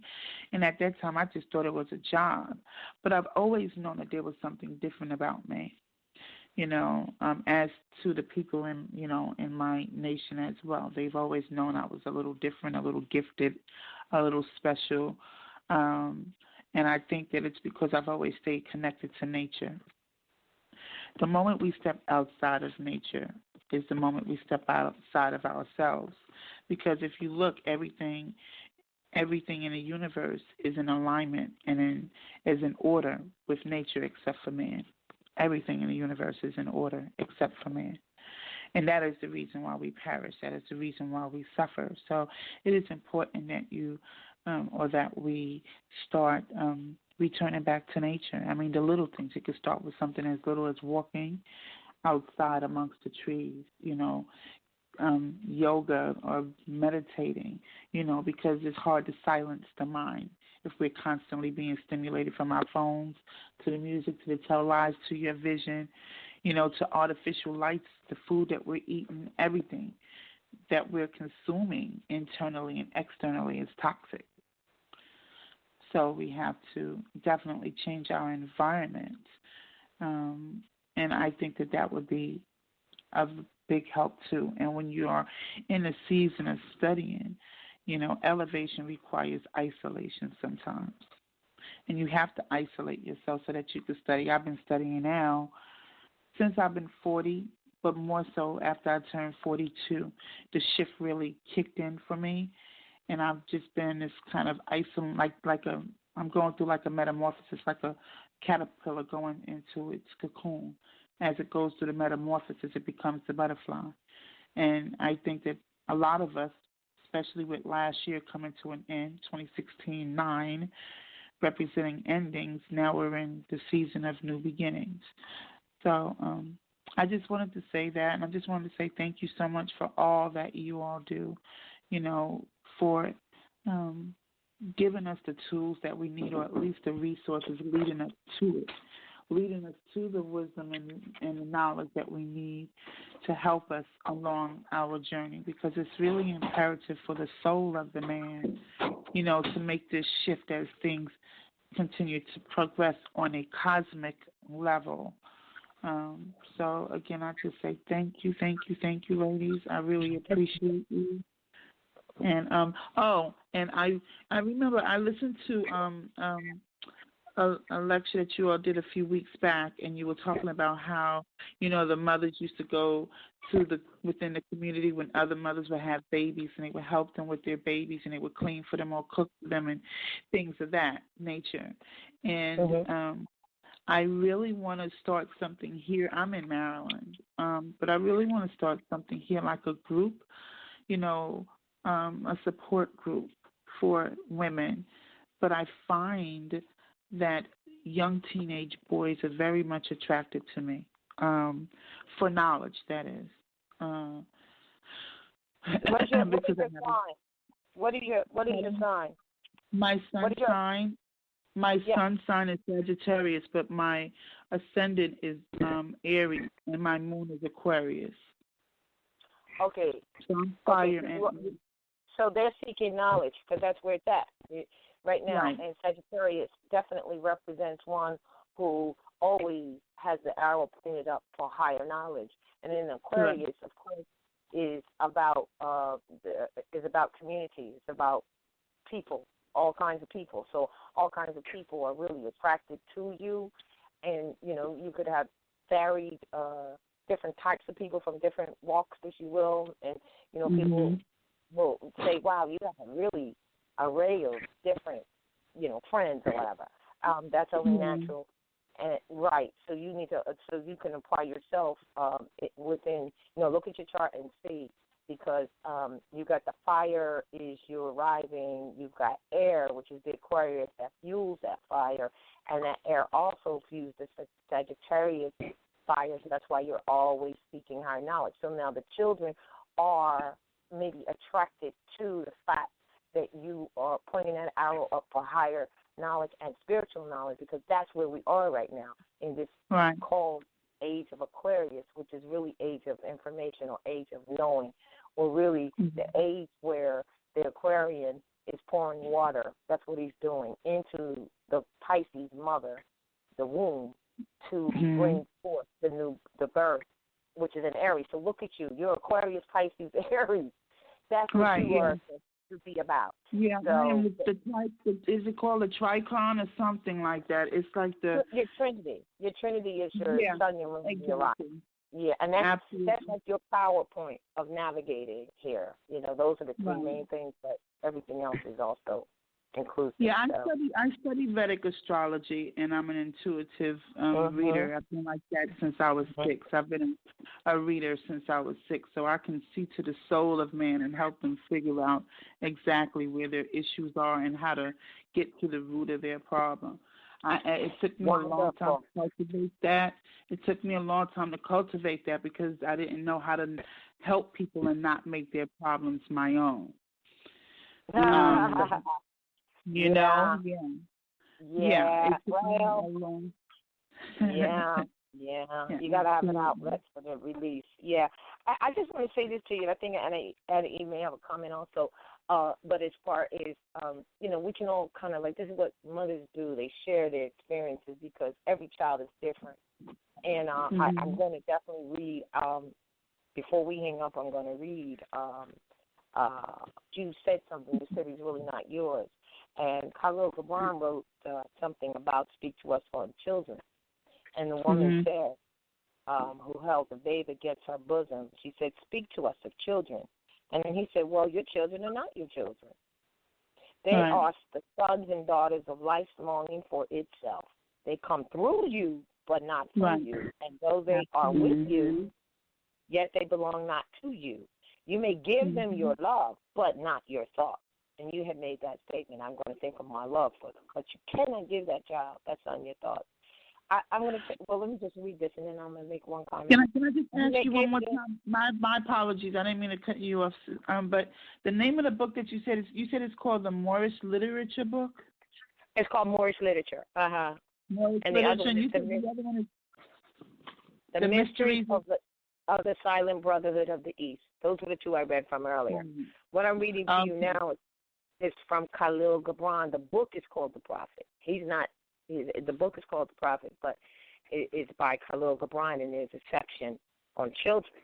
That's what I'm reading to you now. So, if I may, your children are not your children. They are sons and daughters of life's longing for itself. They come through you, but not from you. And though they are with you, yet they belong not to you. You may give them your love, but not your thoughts, for they have their own thoughts.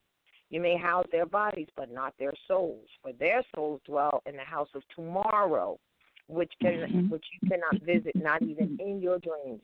You may strive to be like them, but seek not to make them like you, backwards, nor does it tarry with yesterday.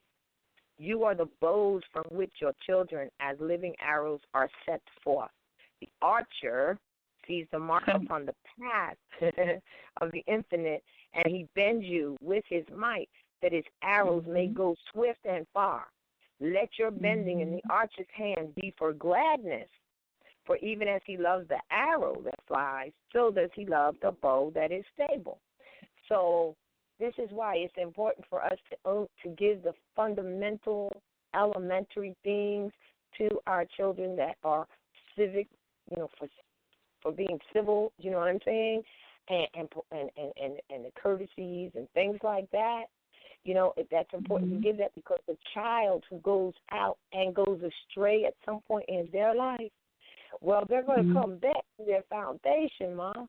And so the child that has been given that foundation has something to come back to. But the child who has never been given that foundation it's a little bit more difficult for them. So that's all. And I really appreciate your comment because I was really having a time with how do we fix this problem with our children and things like that. But I will say this to you: when it comes to your son, and you can get information from anyone else, there will be a day, if you haven't already experienced it, maybe at least one day, when you come to that, like you said, those dark days, like when you read your chart and you see some of the things about yourself. I know when I read mine, I kind of felt dark. I cried, but then I began working on that. And it took some time for me to work right. So that's the process. That's what we work on. But one of the things that you will do, and you're already kind of there, is that you're going to have to, as a mother to a son, you're just going to have to have faith in what you have. I'm going to have to do what? I'm sorry, I didn't hear you. Can you repeat that? Have faith, have trust and faith in what you've given, and your heart's going to break. And you're not going to tell him that. Your heart's going to break at that moment. I know. I've learned the power of detachment. I love him, but I had to learn to detach myself from him. Well, First of all, this earthly plane is temporary. You understand me? And I have a purpose, and I have a divine purpose too. And my purpose is attached to him, but not through him. You understand me? So I have to fulfill my purpose. I can't sit here and coddle him. No, that's the worst thing. That's the last thing that he. But here's the thing: he still needs him and guide him, support him and let it go. Exactly. So I don't take those things about letting it go. Let me just say this: you have to let it go, and then say, I've given enough information, and then trust in that they will, in their thoughts, because remember, you're not in their thoughts, that they will make the right decision. It's called, you have to let go. And that's the hardest thing for mothers to do with any child, really, but especially with the son. You have to let go and have faith in what you know and what you have done or whatever like that, and then just with that love and put it into others. And just kind of get out of the way a little bit, and then watch them make this go to the experience and be joyful when they come out the other end. Yeah, because it's his lesson, not mine. And I told him, I said, these stories that you're creating, they don't exist until you create them. Those are your stories. Those are not my stories. So those are lessons that you have to learn within those stories. And you have to be cognitive of those. Correct. It's very important that you're cognitive of those things. And my daughter, she gets so angry and frustrated when I don't get angry with him and argue back with him. I said, but if I meet him with hate, we're just going to get hate, right? I said, this is a part of his karma. This is a part of the, honor thy mother and thy father. You understand me? So this is a part of his karma. He's going to have to pay for that, not me. If I stoop down to his level and go blow for blow with him or anybody else for that matter, it's going to become a part of my karma, and I just don't want to be bothered. Again, I love him, but self-preservation is the first law of nature. I can't. What is it I'm trying to say? He has to learn his lesson, just like you. If a person is sick, me getting sick is not going to make them better. If a person is poor, me becoming poor is not going to make them better. You understand me? I have to rise above that circumstance so that they can challenge themselves to get to my level. It's not my responsibility to cow down to them. Yeah. And we have to reclaim that position. You're right. That is I'm sorry. That is that's his lesson. That's your lesson. But that's everybody's lesson. And see what these modern Europeans have done is they have indoctrinated us with this thinking that we're selfish, and coupled with that, this is a modern European thinking. Learning through pain and suffering, this martyrdom bull crap. We don't, we have to move back into, like you said, nature, which is also a spiritual realm. I know exactly what you're talking about, what you're going through with your son, because I had to go through that my lesson with my oldest daughter. When she turned 13, all right, it was on and popping. But there was this one incident that I had with my daughter that was the turning point. It was like something spoke to me and said to me, why are you doing this? This is not your lesson. No. This is her lesson. So you have to, it's hard for a mother to step back and watch your babies get their behind whooped sometimes.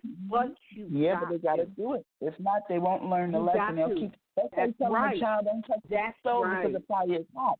And they're not gonna stop until they touch it and they find out that it's hot for themselves. That's right. And you know what? And let me just say this, because this is another mental indoctrination we got from modern Europeans.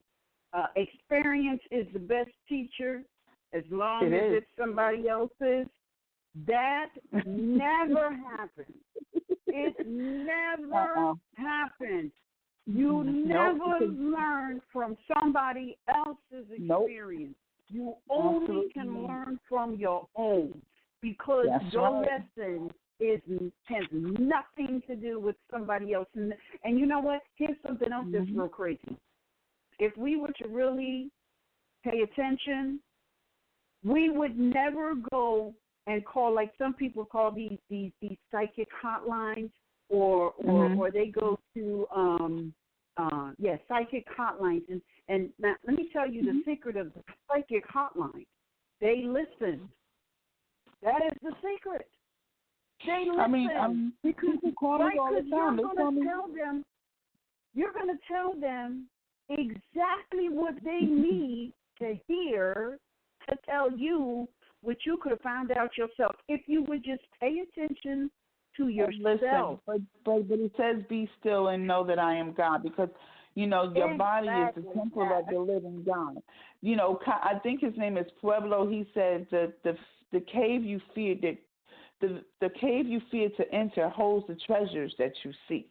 And that temple is the temple within. As within, so without. If you're going through turmoil on the inside, it's going to be projected into your reality. You understand me? So you have to really change your way of you have to change your way of thinking. And people say, "Oh, well, my environment." Listen, I live amongst my children and my family. But I still have to be separate from them. You know what I mean? So sometimes I isolate myself, and I'm completely okay with that because I'm comfortable with myself. The average person is not, which is why they always need to be around people, because they need people to define them. It takes strength to stand alone and to be different and not fall a part of the status, be a part of the status quo. That's strength within itself. So, I just try to guide him and direct him in the ways that he should go. But I really would love to start a group here or something somehow. I think it's really important to get this information out. I have a lot of people who, come to me for assistance, and I wanted to start doing like speaking engagements, but when I do that, I end up reading people, and it just becomes a little bit overwhelming for me sometimes. But I do want to create a platform because I know that this is the work that I'm supposed to be doing. But somehow when I came and I met you, I told my friend Taj, I said, I'm supposed to be working with her. I'm supposed to be working with you somehow, some way. That's what's supposed to be happening here. And I don't know how. I just it's in the universe, and the universe will take care of itself. If it's meant to happen, all the pieces of the puzzle will start to form together. But I know, how you just know, and I have to have faith that it's going to happen, and I'm leaving it there, But again, I just say thank you. I didn't mean to take up this much time, but I thank you all again, and I'm going to send you a text, Sister Mother Roz, in a moment, or maybe. You can let me know what would be a good time to talk to you. All righty. Do that. Yeah. Okay. Well, thank you so much, ladies. Right. Thank you. All right. Islam. All right. Thank you, Islam. All right. That was a wonderful, wonderful, wonderful, caller. She just reiterated everything that we've been saying on this broadcast, I think, last week and maybe even the week before, because it's all up to us. And one of the things that she said, and I've said this plenty of times, most people, they are not comfortable with themselves because, they're not comfortable with themselves, but they don't want to be by themselves. And if they are by themselves, they got plenty of distractions going on because they don't want to hear the silence of their own minds, of their own thoughts, because what eventually happens is you will start to truly see yourself. And most people are running from truly seeing yourself. This is exactly why solitary confinement is the most effective punishment in prisons today. All right? Mm-hmm. Because the last thing that we as a people want to do is to have any kind of silence and solitude with self.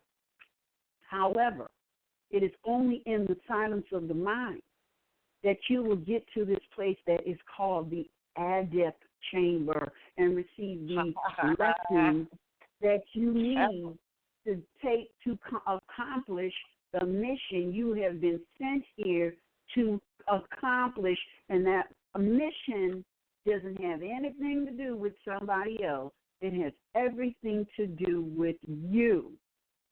So, with that, I think it's time to wrap it up.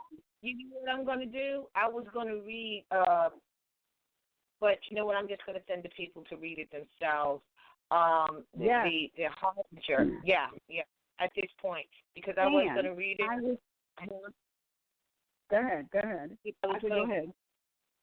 Yeah, all right then. Hold on one second. Let me just get to it. Because you said you were going to send the people to read it themselves, or do you want to read it? I don't. Let me see. Hold on 1 second. It is. Let me just get to it. I'm just gonna at least tell them where it is. It's on my. I just got to get to the. I brought it up. Okay, it's from chapter, and this is what Gianna had suggested. It's from chapter of the Circle 7 Holy Quran, chapter 14. John the Harbinger returns to Hebron, lives as a hermit in the wilds, visits Jerusalem, and speaks to the people. She had said, reading from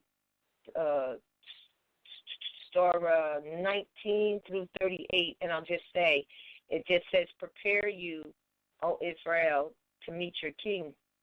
So you have lived in sin, the poor cry in your street, and you regard them not.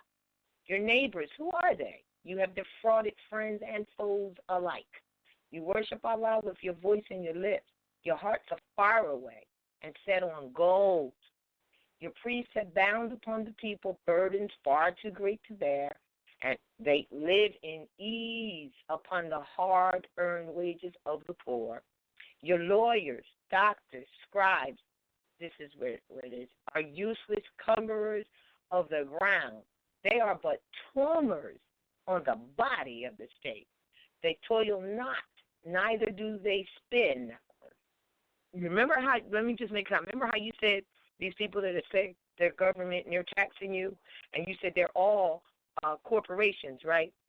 And you said if they're corporations, then and if they're doing commerce, then what is their merchandise? Here it is. They toil not, neither do they spin, yet they consume the profits of your marts of trade. I mean, it's all right here. It's in the Circle 7. If we study this, we will understand what's happening. It says your rulers are adulterers, extortioners, and thieves, regarding not the rights of any man. And we keep calling, my comment, we keep calling them governing our mental, right? Your rulers and robbers ply. Robbers. That means these robbers are all their other little corporations calling you up and sending you stuff talking about you got to do this and you got to do that. All of them are not. They're all robbers. It says the robbers ply their calling in the sacred hills. The holy temple you have sold to thieves. That's yourself, right? Their dens are in the sacred places set apart from prayer. All right? Hear. You people of Jerusalem, you must reform. Turn from your evil ways, or Allah will turn from you. And heathen from afar will come. And what is left of all humor, your honor, and your fame will pass in one short hour. Prepare yourself to meet your king. He said no more. He left the court, and no one saw him again. The priests, the doctors, and the scribes were all enraged. They sought for John, intent to do harm, but they found him not. So when it says the priests, the doctors, and the scribes are all enraged, this is what's happening to us now. These corporations telling you their government, they are upset because you're pulling away, saying, oh, no more, I'm not doing this. This is what is happening now. So that was chapter 14, and I just read from 19 to 31, I think. Yeah, that's what it was, 19 to 31. So you can go and read it again and study it and read all of the work in the 7 Holy Commandments, and you will find many answers to the problems that face the people of today, which is why that was divinely prepared, tailored to fit the needs of the people today. Islam. All right, Islam. Well, thank you so much for joining us. Make sure and check us out on Tuesday for Principles of Nationality in Action. That broadcast begins at 9:30, and we're going to have a little bit of an interesting discussion. I mean, they're all interesting discussions. They're all designed to help people think. So with that, peace and love, and we'll see you on Tuesday. It's